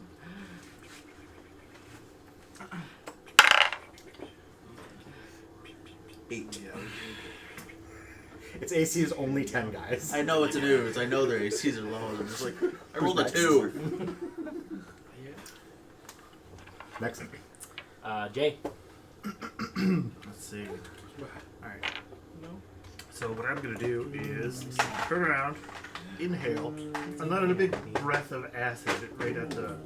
Right at the ooze. Usually Yeah, John right gets at the the- baby whisperer. So I know, never you did. this. I don't know where it is. I'm trying to bite you. Did you start to teeth? He is Right, a biter. again. Did you start to teeth? It's probably a little I early didn't for see it it. yet. Without saying that Cooper can get teeth till a year old, so I don't know. Fuck. Dude, Gordon had it at like 6 months. Alright, so He didn't have much, but he had What's spell that? coming in. He had a full Rest of set by a year. Cooper had like the 2 bottom teeth by a year old. You're trying to bite me. You're trying to bite me. puff of poison is what it's called. What is it? So if you're going to Sorry. attack something, then use the attack roll. If you Puff of poison. reflex save or something like that, then it goes off your safety. So that takes Does that 2 make sense? actions. So it's either or depending on what the You spell exhale a is. shimmering cloud of toxic breath. It takes poison damage equal to your spellcasting modifier and 2 persistent poison damage depending on its fortitude save. So it makes you don't make an attack roll. It says a saving throw. So you Oh. use your spells. So saving throw it got was a critical 1 for a total of 10, but that downgrades it to what's your DC? It is 14. 14. So it got There a he critical is. failure. Coming around. It takes what's your spellcasting modifier? What's your intelligence modifier? +2. +2. So it takes 4 poison damage. And it will take 2. It'll take 4 more persistent poison damage next round. Okay. I guess I could I stab know, it. I'm trying to use Well, I get one more action, right? Yeah, you got one more action. I'm gonna stab it. Okay. Just be. Yep, so every time you use like a spell attack, you use this. If you hit, then you use whatever one it is. In this Yeah, I case, missed. Okay. or no, What's your bonus? So if you hit, You're not getting you him, deal brother. a chance Yeah, to you slash do. or piercing damage equal to 1d6 plus your spellcasting modifier. So you Who's use that guy? d6 Oh, plus two. damage. Or But not if that they one. +2. critically, What are you using? succeed on the hit, it's a rapier. Rapier. You should be training rapier, so that's that's +2. And then your dexterity is 14, so that's another +2. Each round. So Dex. +2.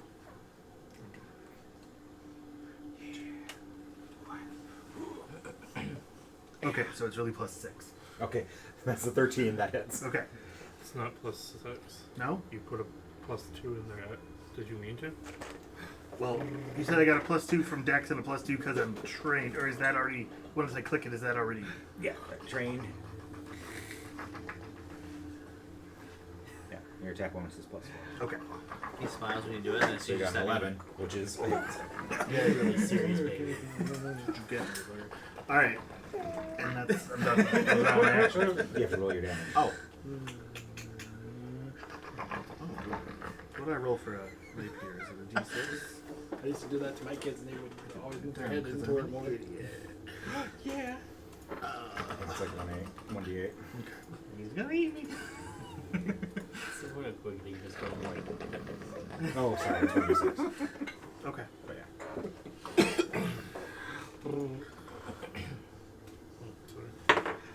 Motherfucker. I don't know where it I don't is here. either. Well, look. Here, use mine. Okay. We're gonna have much longer, and I'm gonna have one coming. You have a grill too, right? D6. Yeah. Oh.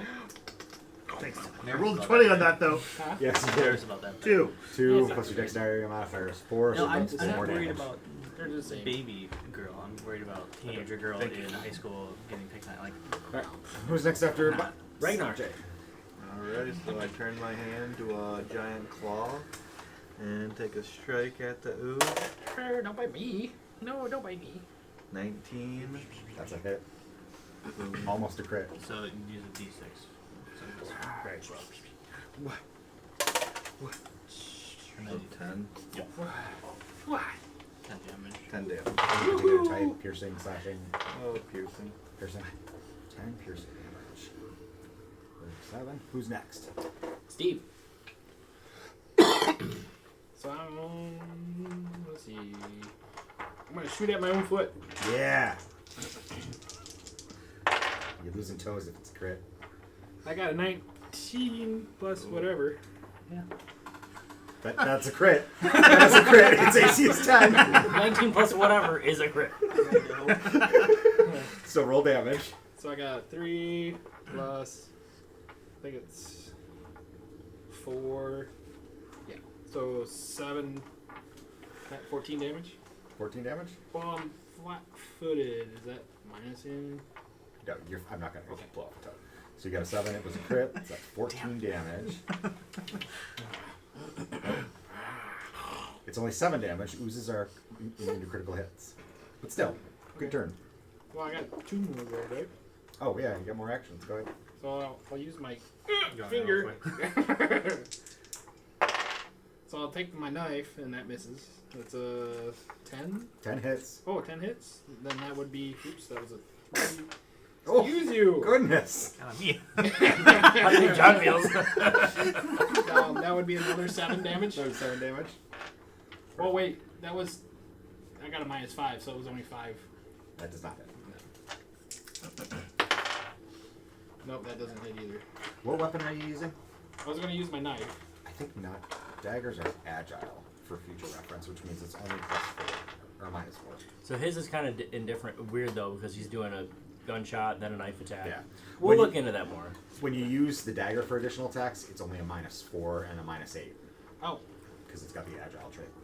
I'm But- wondering well, I'm why. an expert in. Because when we made my character sheet, I got a -3 on my multiple attacks instead of the -4 and -5. We'll have to look into that. Yeah. That's right. Bob's up. Bob's up. I'm gonna swing my sword at it. Okay. Nope. All right. Who's after Bob? We'll go like this. The oozes. Who's this? That's down there. Okay. It's going to use 3 actions to envelop So you're using like 3 different actions. Steve. Oh, great. Oh yeah. What does that entail? It's a good thing I'm dying. I'm looking to find out.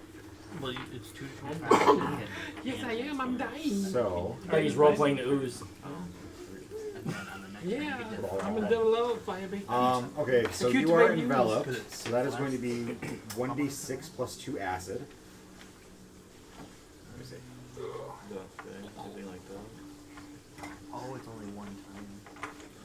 Okay, so yeah, you'd have to do that each time, but you're gonna start racking up a ton of points that you do that. So The other basic things can I do? Because these are all. Sorry, guys. all spells are gonna rack up 1 point. Yeah. So what you could do is where's your target? Oh, here's your character sheet though. So you should have a stack you can hit with. So what, I can't read it, too damn small. Okay, yeah. Have it visualize now. You take 3 acid damage. Do 11. Great, so you 9. roll No, a 10. plus 10. 2, I'm down to 10. So that is 1d6. And it's Boar's turn. yes. My turn. I'm down to Is it 9. still attached to? Yeah, it's completely engulfed. Steve. So he is inside. Okay. Oh, it sounds like a big slob. All right. Well, I'll just I'll try swinging my morning star at it again.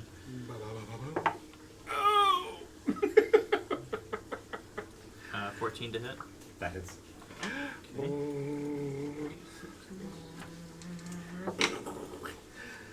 5 damage on the first hit. Try to swing again. Nope. And third time. Minus 10. No, just missed. No. Okay, so I see he's hurting, right? Yeah. Okay, so Nana's gonna rage, Okay. and I'm gonna try to do something similar to what I did last time. I'm gonna try to rip the ooze off him. Okay. I'll treat it as 3 actions. Yep. Make the attack. 18. That is 100% a hit.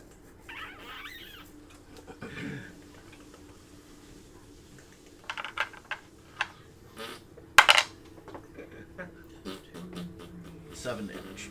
7 damage. Yep. Alright, make a DC 19 So happy strength now. check. the stare that he's got. 23.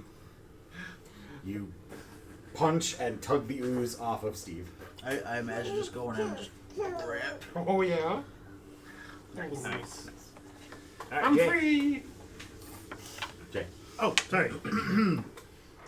All right, so is he still taking damage from the last time? Oh yeah, The you ooze, yeah. took more damage. Sorry, let me. Nope, you're good. 4 more poison damage. Alright. Get the rolls when it matters. And Nana has completely torn the ooze off of Steve, so he's free and in the clear. Okay. No more who's. I'm gonna stab it again. Do it. It's kind of weird that we're attacking the liquid with solids. It's semi-solid. Yeah. It's like cornstarch. It's a sockwid. All right. Does What is that? What is it? Jelly cubes? Jello. Yeah, jelly We're cubes. attacking Jello. Oops. it's plus your dexterity bonus? Yeah. So, Can't eat my phone. What'd you roll? You can't eat my phone. 6 plus your dex plus train, you're 10. So that is. oh, all right. Okay. So I have to roll for damage. D6, yeah. 6.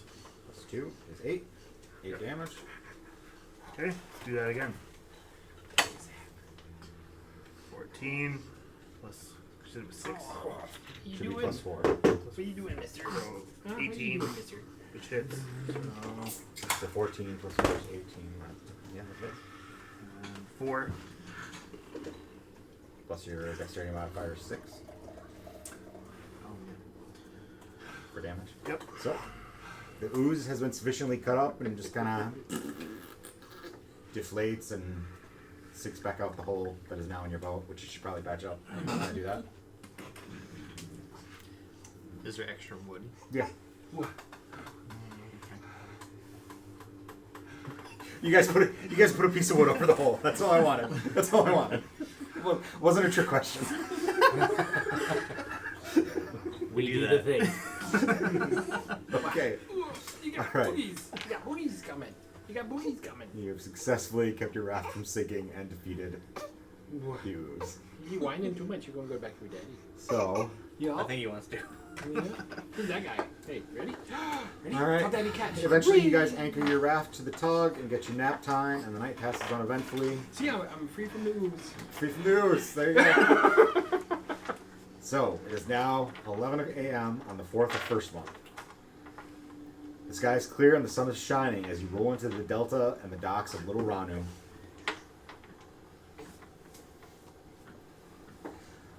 The docks of Shallows were in good repair, but the docks of Little Ranu are on a whole other level. Huge white stone docks, huge white stone wharf covered in warehouses and wagons. You've got winches and cranes blocking tackle everywhere. There's loading and unloading areas. It's just this huge, busy port of industry. Tons of boats and ships and so on. The toxic water of the Connett's Lane starts to thin out here in the delta. So there's actual ice in the water in some spots, and you can see icebreaker tugs with like not sharp rams like the vulture possum has, but just like you'd see on a train, just like chewing through ice. Cowcatcher. Yes, cowcatcher. That's what it is. Yeah, but that's not how I. The pot-bellied vulture possum pulls into its convoy up near a crane and begins the several hours-long process of unloading gear. The whole area still has the acid chemical stink of the comet slaying. Plus, now we've got sewage runoff from the city. Nice. It smells funny around here. It does smell It's a big funny. quarry. So after a couple hours, your raft is dragged onto land to be broken up into lumber, and you find your way to the queue for Paymaster Smythe to pay you. After about an hour in line, you each have 20 more gold in your pockets. 10 for finishing the contract, and 10 for the Hydra, which you helped significantly with. Nice. 20 more? So it's Significantly. 25? 25 gold total Okay. from the start of this. Yeah. Cool. So now, it's about 2 in the afternoon. Little Rano is a big city. The only city bigger in Serenominel is Rano itself, and that's more of a fortress than a city. You've got 25 gold plus whatever in your pocket. You want to go shopping? Now's the place to do it. Little Ranu has access to common and uncommon non-magical gear and services, as well as rare alchemy gear and services, and common magical goods and services. So if you want to buy something outside those listed rarities, you can, because this is a huge city. It just takes time and it's more expensive.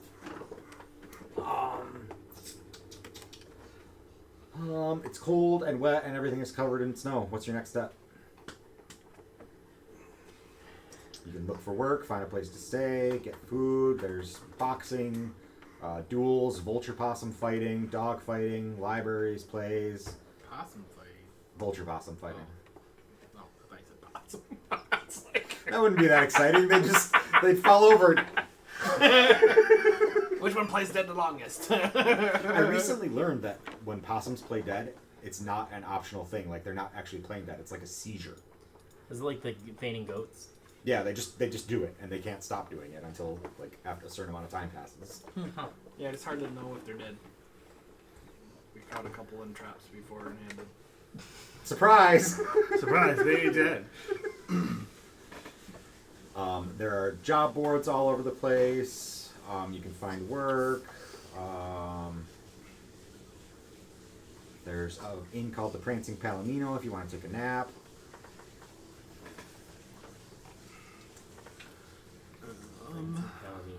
Porky pigs.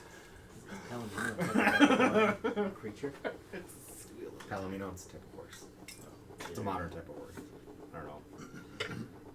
But fuck us has Palominos.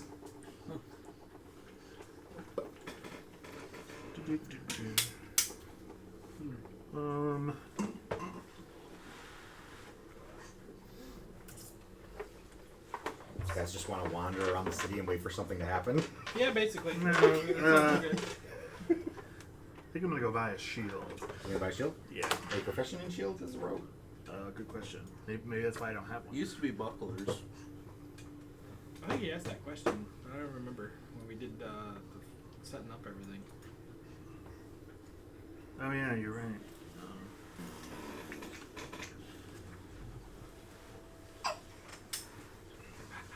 Where do you want to go? What do you want to go see? Lunch. What does the little ooze want to see? So you said there's like a job board. Yeah, there's a job board. Yeah, we'll go check that out. Okay. Check it out. You guys go over the job board? Are you all going together? Sure. They might panhandle for some. We We got birds for sale!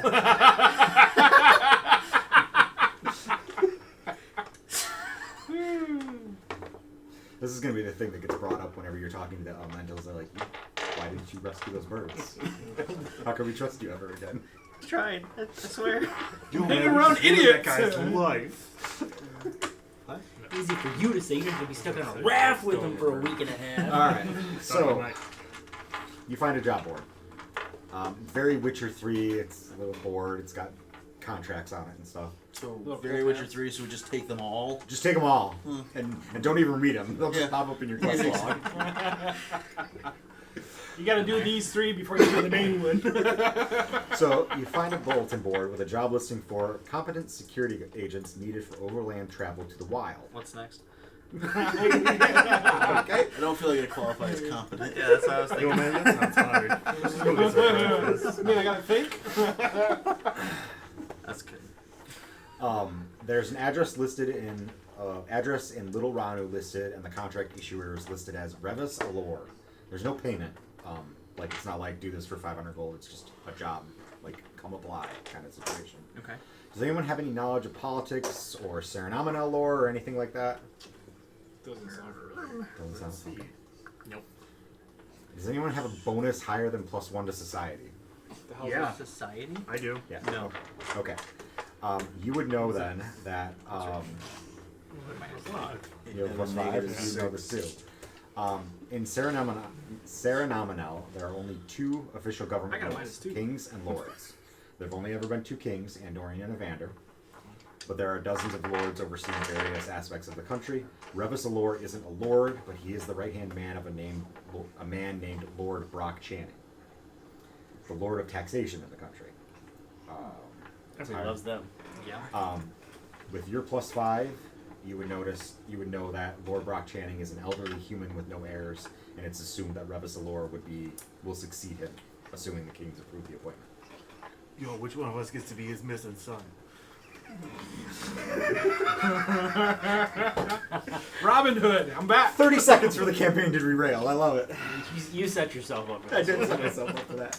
So, the other job posted on this board is a listing for a crew of adventurers with balls so big and brass they clink when they walk. It's cold outside. This is us. We're not confident. But This is Get the where our balls, team- man. Who's got big balls? The paper. I mean, I am large. Like Randy with the wheelbarrow. The paper they're listing on is ragged and stained, and the handwriting looks like those spider webs that happen when scientists give spiders LSD and shit. It's just like crazy. It's hard to read. What you can make out is Bile Barrow and 100. If anyone would like to do a decipher script check, we can do that to see if you can narrow in what is actually on this sheet. What kind of check is that? It's written in Andavan, so as long as you have Andavan as a language, you could just use society for the check. I got -2, so I'm not even try. Anyone? But sorry, I was fixing something. Do either of you speak Andavan? Yeah, I do. Do you have a bonus to society? Sure do. Alright, we're going to use society to decipher this script because it's a mishmash of Okay. stuff. Alright, so let's see if I can pull this off. 17 plus 4. Good. Okay. Yeah. Kevin, if you're on World Anvil, in the images section, if you can find it. I got the main one over here, I think. You're hanging on to the blob right now. No, I don't. Okay. I don't know how to navigate out of there. So, if we go to Thuckass, What? Fuck this. I don't know how to find it. I made an art and I need to bring it up, and I don't know how. Journals, equipment, memories, quests. It should be just in. Start now. Start now. Made it up as we. Hey, you guys did that. Good job. Did we? We got pretty beat up. Alright. You're telling me. Is it under I went from 28 like, the to dire art 9. itself? I Like, gotcha. Yeah, go up to You the very saved me top a few of the dire art. times. Or, I don't know how to find it. Clickbait. Is it in Clickbait World Building? No. Okay.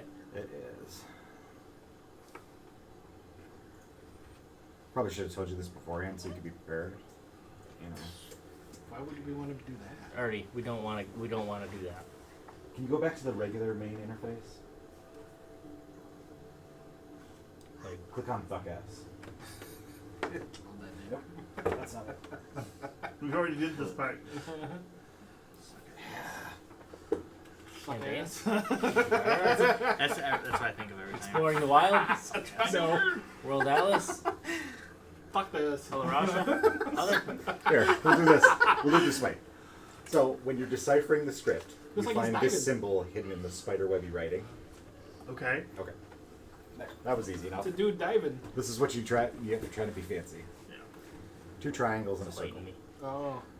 So, as you piece together, you realize that you have. Do you have any underworld knowledge or Yep. underworld lore?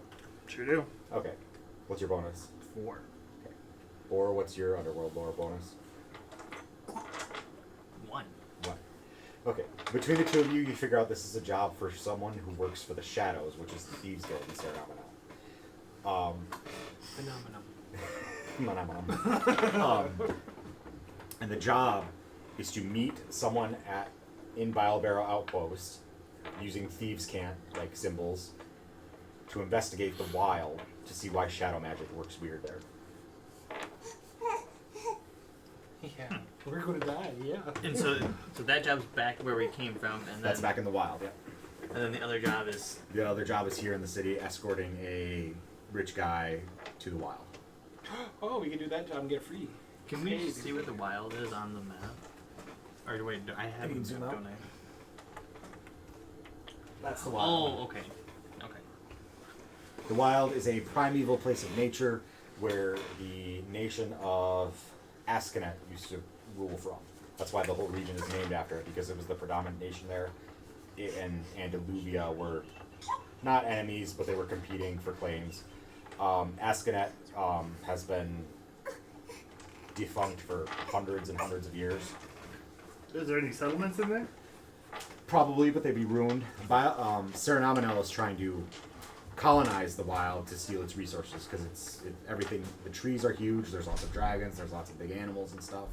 They're basically harvesting anything they can from it to fuel their industry.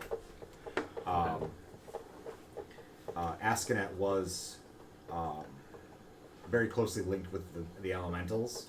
Like it was believed that someone named Molang taught the humans of Askinet how to speak to the elementals in the first place. It's where a lot of druids believe that their order stems from this now ruined nation of Askinet.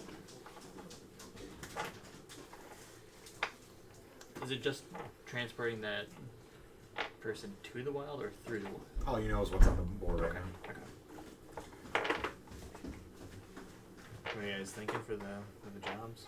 Well, seeing as how we just spent a whole bunch of time getting here, we probably should do the other thing first before we turn around and head back.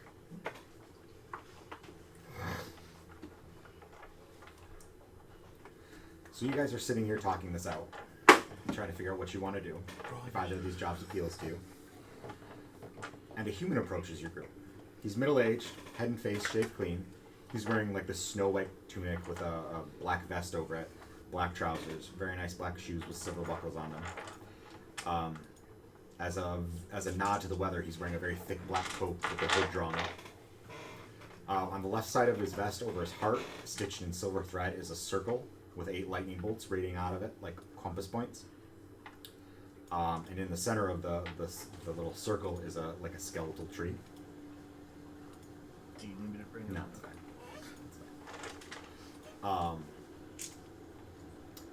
Anyone with a bonus society knows that is the symbol of Serenominal. It's what appears on the flag. So this guy is from the government. You don't see any weapons on him. He stops a few feet away from your group and comes to a sort of attention stance with his heels almost clicking together. In a kind of bland butler tone, he says, "I am Aloysius. I am Aloysius, royal crier to the kings. Your party was I went potty. Your party was.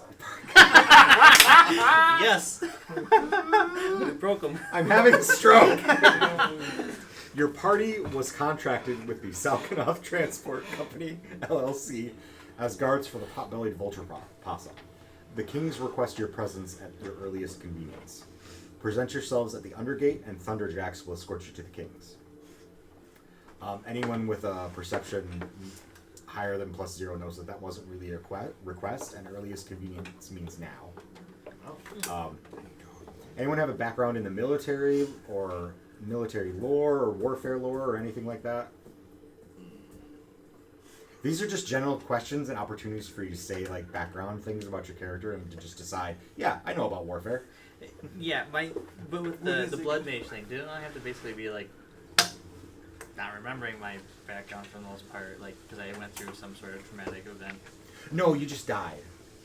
Yes. You died and came back. That's not traumatic. Get over it. I mean, yeah, that can be telling. You're still In a world here. where you have resurrection, dying's You not a died big and deal. came back, and if you want to say that resulted in memory loss, that's fine. If it didn't, that's also fine. I'll say I have memory loss because I don't know at this point. Well, aren't we young? It might come so back to me. not We'll likely- see. Yeah.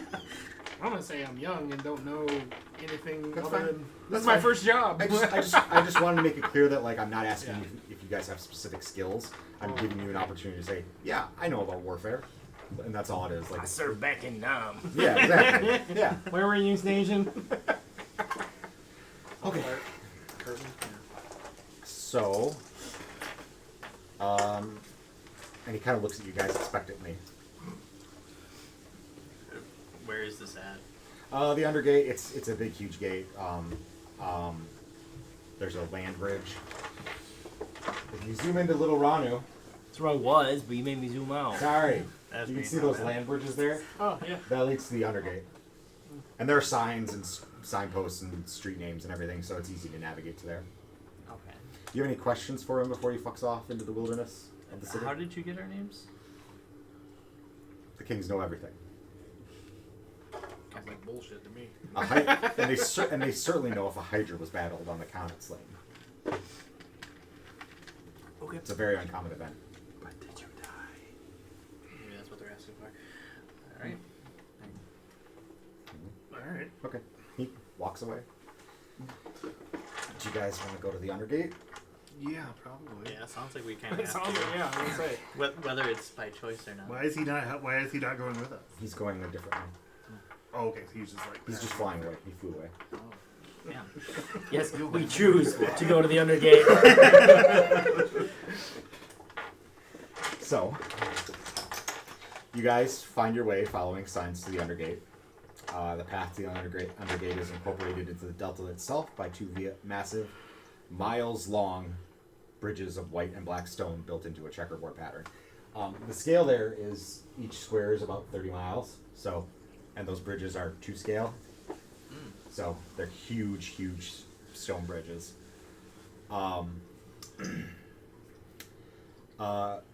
So you're looking at this huge, miles-long bridge. Does anyone know anything about architecture or fortifications? I'm a junk collector.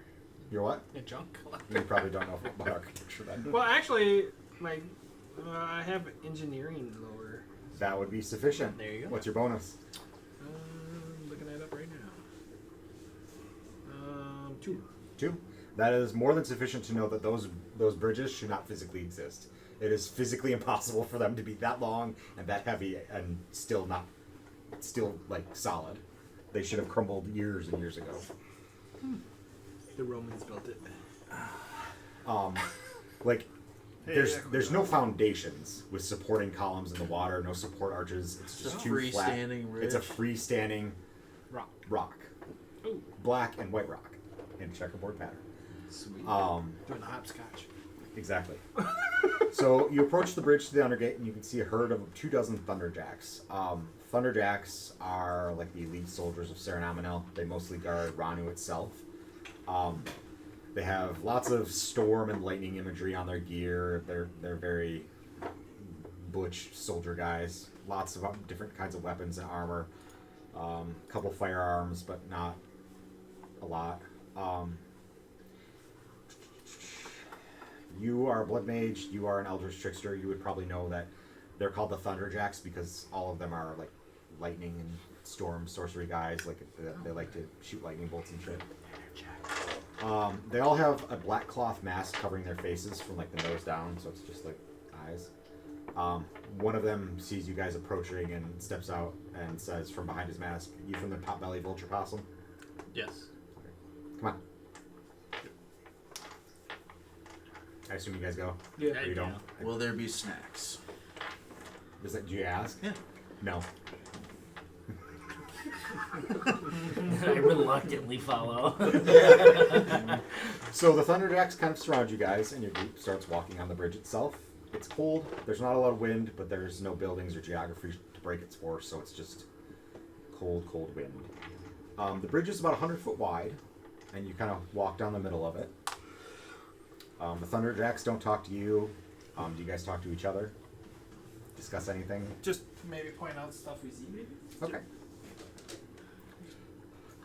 The wind gets colder and sharper as you walk the bridges, and you can see the sky starting to darken.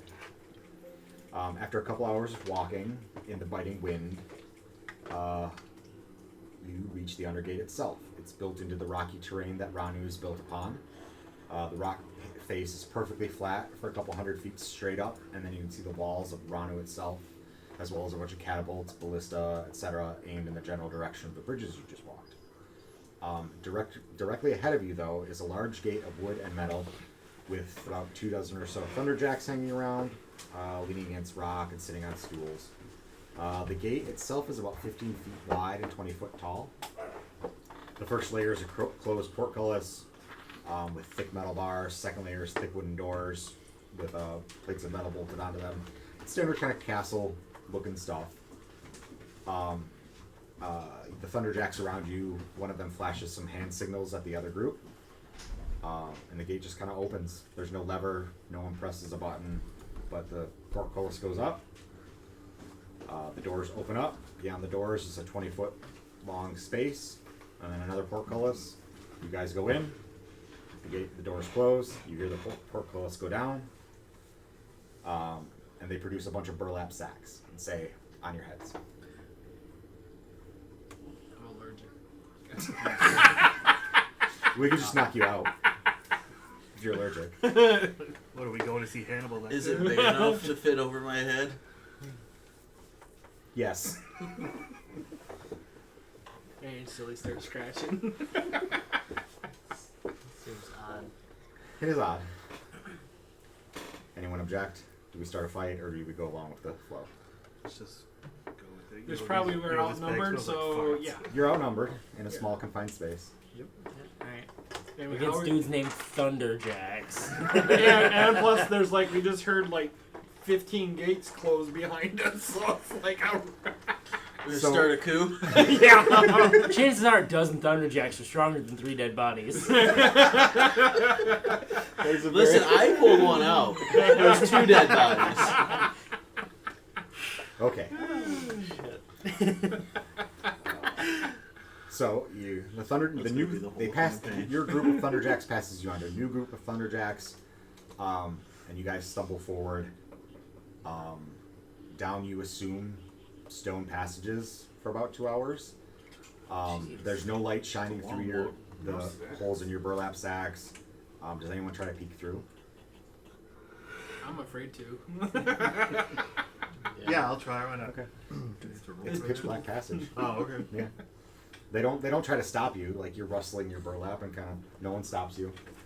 Maybe they can't see you. So it's cold in the passages, and the stone you're walking on is a little slick. Not wet, like just cold and slick, like maybe it's a little frosty, like icy. As you hit and then go beyond the 2 hour mark, you've been walking up. You've started to walk up steps. You went down and around and turned, and like they're obviously trying to confuse you so you can't figure out where you are and how to get where you're going. You start to hear music as you start going upstairs. It's distant and growing louder, booming, fast-paced, switching from these deep bass sounds up to higher pitched notes like it's building in intensity and volume. Anyone that knows anything about musical instruments, it sounds like it's a stringed instrument. Your party comes to a halt, and one of the Thunderjacks says, "How long have you been planning to kill the kings?" Fine. Beg pardon? Nana's just humming along with the music. Okay. Yo, man, we're not trying to kill them. Yeah. Who are you talking to? Okay, just checking. Okay. What's on the ball? Are you gonna kill the kings? You can continue moving forwards and eventually stumble from slightly slick stone onto cold snow. And a gust of wind, cold wind, slaps you in the face. The Thunderjacks remove their arms from you guys, like they were kind of leading you by putting their arm through your arm to kind of lead you. The music, this stringed instrument, is now this fast, shrieking tempo, like wind howling past your ears, interrupted almost randomly by deep bass booms. You're in a grove of some kind. The burlap sacks are off.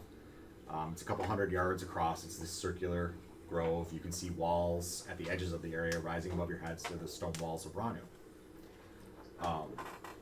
The sky above is this dark, bruise-colored cloudy sky, and it's growing. The clouds are growing larger and darkening as snow begins to fall from it in thick clouds. In the very center of the clearing is a raised platform of white stone and a humanoid seated in a chair playing what looks to be a cello with this manic intensity. His pale arms are moving like striking snakes, like and his black hair is just like whipping around like crazy around his face. Like you can, as you watch him play, like you can see the hairs of the bow he's using to go across the cello just like fraying and splitting apart and being carried away by the wind. If you've ever seen two cellos play Thunderstruck in their music video for that, it's kind of like that. I was wondering, like, this sounds familiar. That was very much what I was going for. So, standing perfectly still between you guys and the platform is another humanoid watching the performance. One of the Thunderjacks surrounding you guys says, when Andorian finishes playing, you may approach the kings. Then they just all turn around and walk back into the passageway, leaving the six of you with the two kings. The storm above and Andorians playing both keep building in intensity. The wind grows sharper and colder and howls around the grove like an icy knife. Lightning flashes and thunder booms in time with Andorian's frenetic pace. The grove starts to smell of ozone, and those of you with a bonus to Arcana can feel magic of some kind lingering throughout the grove. If you want to analyze it any further, you need to cast something like Detect Magic. Eventually, lightning starts to flash and thunder booms, and a bolt of blue-white lightning spears down from the sky to strike the platform Andorian plays on, and Evander begins clapping. Andorian kind of chucks the cello and the bow away, and he doesn't stretch, but he just kind of like below the storm, kind of like this. Andorian turns to look at you guys, and though the wind and the storm are quite loud, like there's thunder crashing, you can hear him perfectly clearly as he says, "You are from the pot-bellied vulture possum, then? What are you called?" Well, I'm Jay. This is my hetero life mate, Silent Bob. I'll introduce myself. I'm Boar. Ragnar. Steve. Nana Chandra. So he introduces himself. You guys have introduced yourself. You get a good up-close look at Evander. He's not human and he's not Kalesh. Like the common belief around Serenominel is that the kings are Kalesh because they are immortal and they're magical and shit, and they're 7 feet tall, like Steve is. But Steve has dark skin, like leather hide. These guys are Evander is pale, like white, like sheet white. He's almost exactly 7 feet tall, maybe just slightly taller, like maybe 7'2", 7'3", something like that. But he's skinny. Steve is beefy. Steve is lean and muscular. Evander is just slender.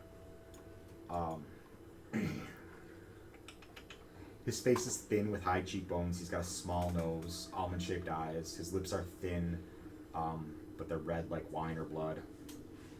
His eyebrows, his hair, both snow white. The hair is bound back in a ponytail, like it'd maybe be like shoulder length if he was leaving it unbound. His eyes have no pupil, and the irises are just blue, ice blue. His clothing choices are odd in the cold. He's wearing like this white kilt that hangs down to his knees, and he's wearing this white leather vest over his bare chest. The vest hangs open, and you can see that he has no belly button on his pale stomach. If you've seen Steve with his shirt off, he has a belly button. If you haven't, that's a surprise for later. Evander begins to approach your group. Big one. Just this big crater of a belly button. That's where I keep my snacks. Portable hole. Evander again begins to approach your group to get a little closer, like he's several yards away at this point. And as he starts to move, Andorian steps out from his back. Like he steps out. It's weird. But now Andorian is there too. Like I don't know how to describe it because like he just like steps out of Evander's back and then turns around and continues walking towards you guys. Like he's not there and then he is. He's there. He literally just appears out. Like there's no magic flash. There's no teleportation or displaced air or anything. He's just there. So Andorian moves to be on your left, and his hand kind of trails along Evander's right arm as they kind of separate. So now they're standing a couple feet from you. Andorian is literally an exact copy of Evander. Like it's like when you're playing a pixel 16-bit game and like you fight hobgoblins and they're blue and green and then later you fight goblins and they're brown and red. It's just like a palette swap. He's got the same kilt, the same vest, except they're black. His eyes are pupilless as well, but they're purple irises instead of blue. Andorian does have a rapier on his left hip. Well, you assume it's a rapier. Like the scabbard isn't particularly thick or long. It's to you who has a rapier. It would seem very much like a rapier scabbard. Evander gives a slight nod of his head and says, "We are Evander and Andorian, the kings of Serenominal." That is a big spelling error. I just knew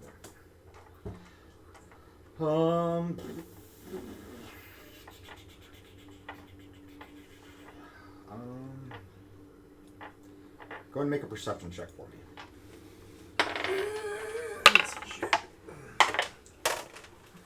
Even with a dice tray, I still get attack dice. What? 12. 12? 11. 11. 6. 19. 21. Jeremy? 5. Okay.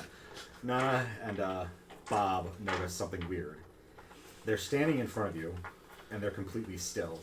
Like, they don't shift from foot to foot. They don't, like, itch their chin or their side of their face. They're not twitching. Their hands are just at their side. They're not doing anything with their fingers. They're not blinking.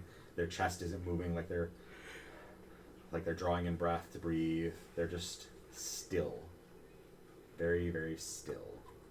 So the mute and the simpleton are the ones that notice this stuff. Yes.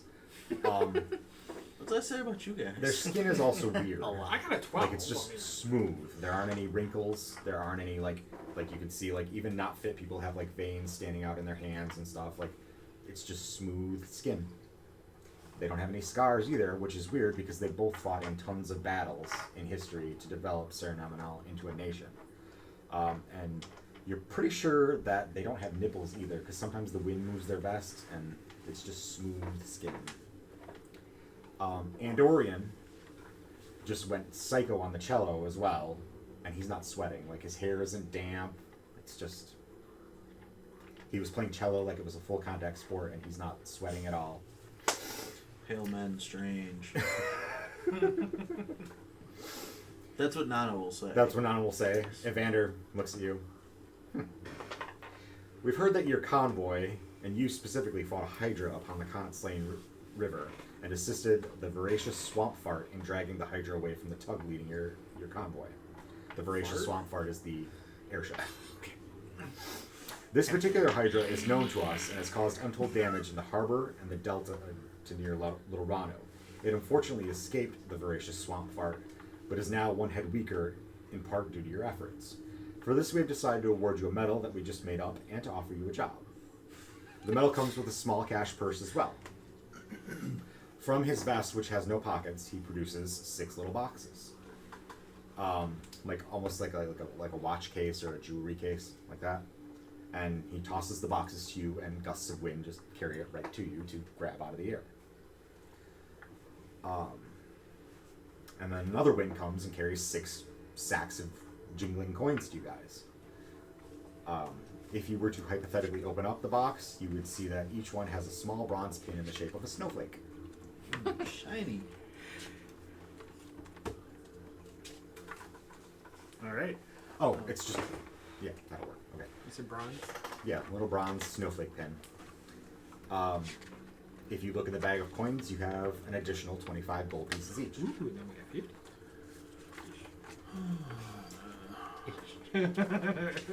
Well, I figured we probably spent some in town, but I don't,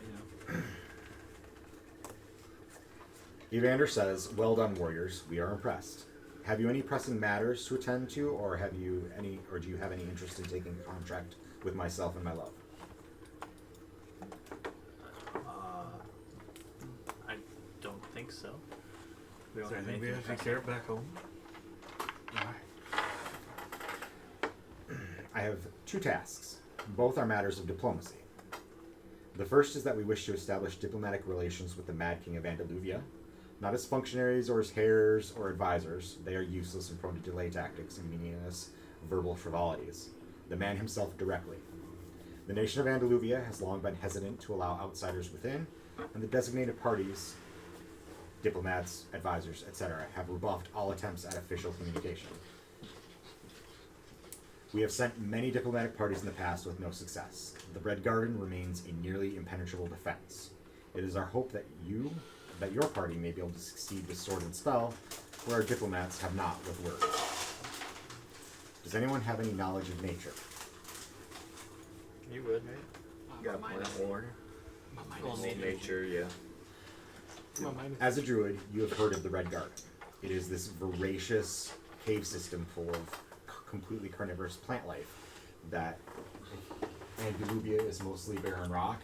It's Swiss cheesed with tunnels, and those tunnels are full of voracious carnivorous fungus, lichen, and various other things, plant life. It's widely considered an impenetrable defense, because the only way to get to any of the towns is to, at least for most armies, is to go through the passages through the Red Garden. Is your hope for that to do what with that? Like, are we meant to go in there spell slinging and... We would like you to pass through the Red Garden, which is dangerous, and meet directly with the Mad King of Andaluvia, whatever that takes. Because we would very much like to speak with him. Why us? You defeated a Hydra! You helped defeat a Hydra. That doesn't happen every day on the Comet's Lane. Alright. I'm thinking to myself, I'm gonna do shit. fell in the water a couple times. I provided a great distraction. Maybe I did.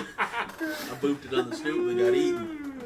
He continues, the second task is more nebulous, less defined. We have sensed a presence in the wild many miles north of Barrow Outpost.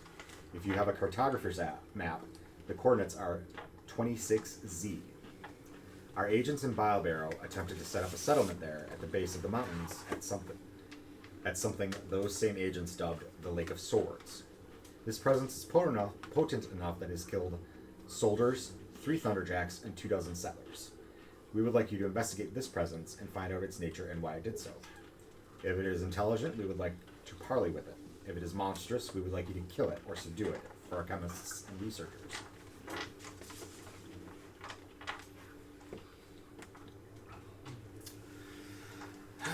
Either way, we're gonna die. So, you've got 2 choices. This is the decision point of the scenario. Do you want to go to Andaluvia next time, or do you want to head back to the wild? Nano will say he likes mushrooms. Okay. So we gotta fight plants or fight what? Or unknown thing. Unknown thing. You get to go into the wild, which is super dangerous. Maybe we should wait Mushrooms till are we're higher tasty. level to do that? What's that? Mushrooms are tasty. Mushrooms are tasty. I will say you DM to players, if you do the first task, the go to Andaluvia, you can do that and then do the second go to the wild task. That'll still be waiting. If you do the go to the wild task, the go to Andaluvia quest disappears and you won't ever be able to revisit it. I think we probably should go to Evoluia. I think that sounds, I don't know, less... We fight plants versus... Zombies. Carnivorous plants. I know, but maybe they don't move. Like there, but they're not like kind of like Venus Ficeps. They don't like If- walk across the. If we were to go to Andaluvia, how would we get there? Would you provide? We have chartered a boat transportation. Were you gonna say bus? I was gonna say boat. Oh. We are got you an guys- airplane. Are Well, you guys why don't you curious just about fly to the rewards or anything? Oh yeah, that would make sense. What? What? That is something I would ask about. Would you like to ask about rewards? Yes, yes. So what's in it for us? And Evander smiles. It's a very good smile. It's very sincere and warm. And he says, "Resolution will bring future job opportunities and 100 gold pieces each. Is that acceptable?" Is this for either of the tasks, or do they? 100 for each. Yeah. So 100 gold for each of you to go to Andaluvia. And what about the wild? The wild would also be 100 gold each. Okay. All right, why not? I say we do the first job or the plant life, like Plant you said, life? because that one, the other one's going to be there. Hey, Life? hey. Yep. The Wildlands isn't going anywhere. It's true. Just like Benton's. How do we contact it if we need help done or finish? Say that again. You want to make contact with his penis? No. So how do we contact you if we're finished or need assistance? That is the difficulty. Extrication will be up to you. You'll have to find your way out. We've chartered a small vessel to carry you to a known entrance to the Red Garden. From there, you are on your own and must navigate it to the surface of Andaluvia. You'll have to find your way to the capital city on your own, which is also very creatively named Andaluvia, and meet with the Mad King. There, you will tell him that we wish to meet with him in peace, two sovereigns to another, in three hands tied. Tell him we will come with peaceful intentions and wish to speak to him of Askinet and the Wild. What about the weird bird? Huh? Out of game. Remember when I heard the bird and the airship came down? That's what Nana's talking about. Okay. Evander looks at you. What bird? The big one. Fought Hydra. Is your friend Simple? Yes. Oh, okay. They're farting ship.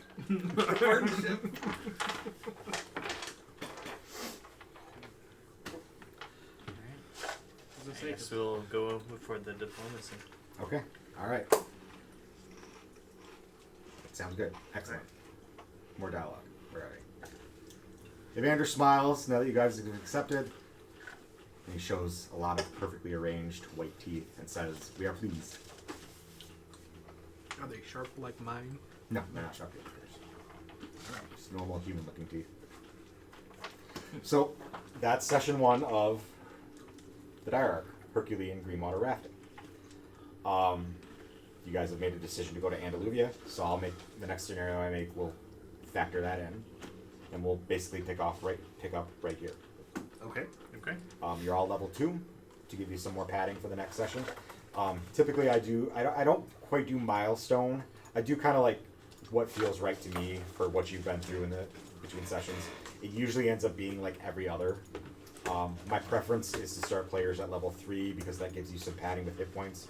But with this being a new system, I didn't want to let's make 3rd level characters with no knowledge of how to do it. Maybe not a big second level character. Well, you're gonna find out. And one thing, a lot of times I will play word games with my scenario titles. Herculean Greenwater Rafting, Hercules fought Hydras. You're on a raft on Greenwater. Very nice. It's just a quirk. I wouldn't call it nice. That's all I got. Any questions, comments, and concerns? Is there like a herb garden or store? Like Yeah. Like something to kill plants? Herbicide? Herbicide? Yeah. Get the what was it? Or napalm? Roundup. Get the Look at Roundup. the roundup. But they're not plants. They're fungus. They are fungus. That shit causes cancer, though. Fungus, mushrooms, lichen, some dire possums, I think, as well. Yeah. Nothing you guys can't Nothing handle. you guys can We're gonna handle dead bodies. Anymore. That was at level 1. It's a whole new ball game now. Yeah, so as the other guys get up. All right, that's it. We're done. Stop right. the recording.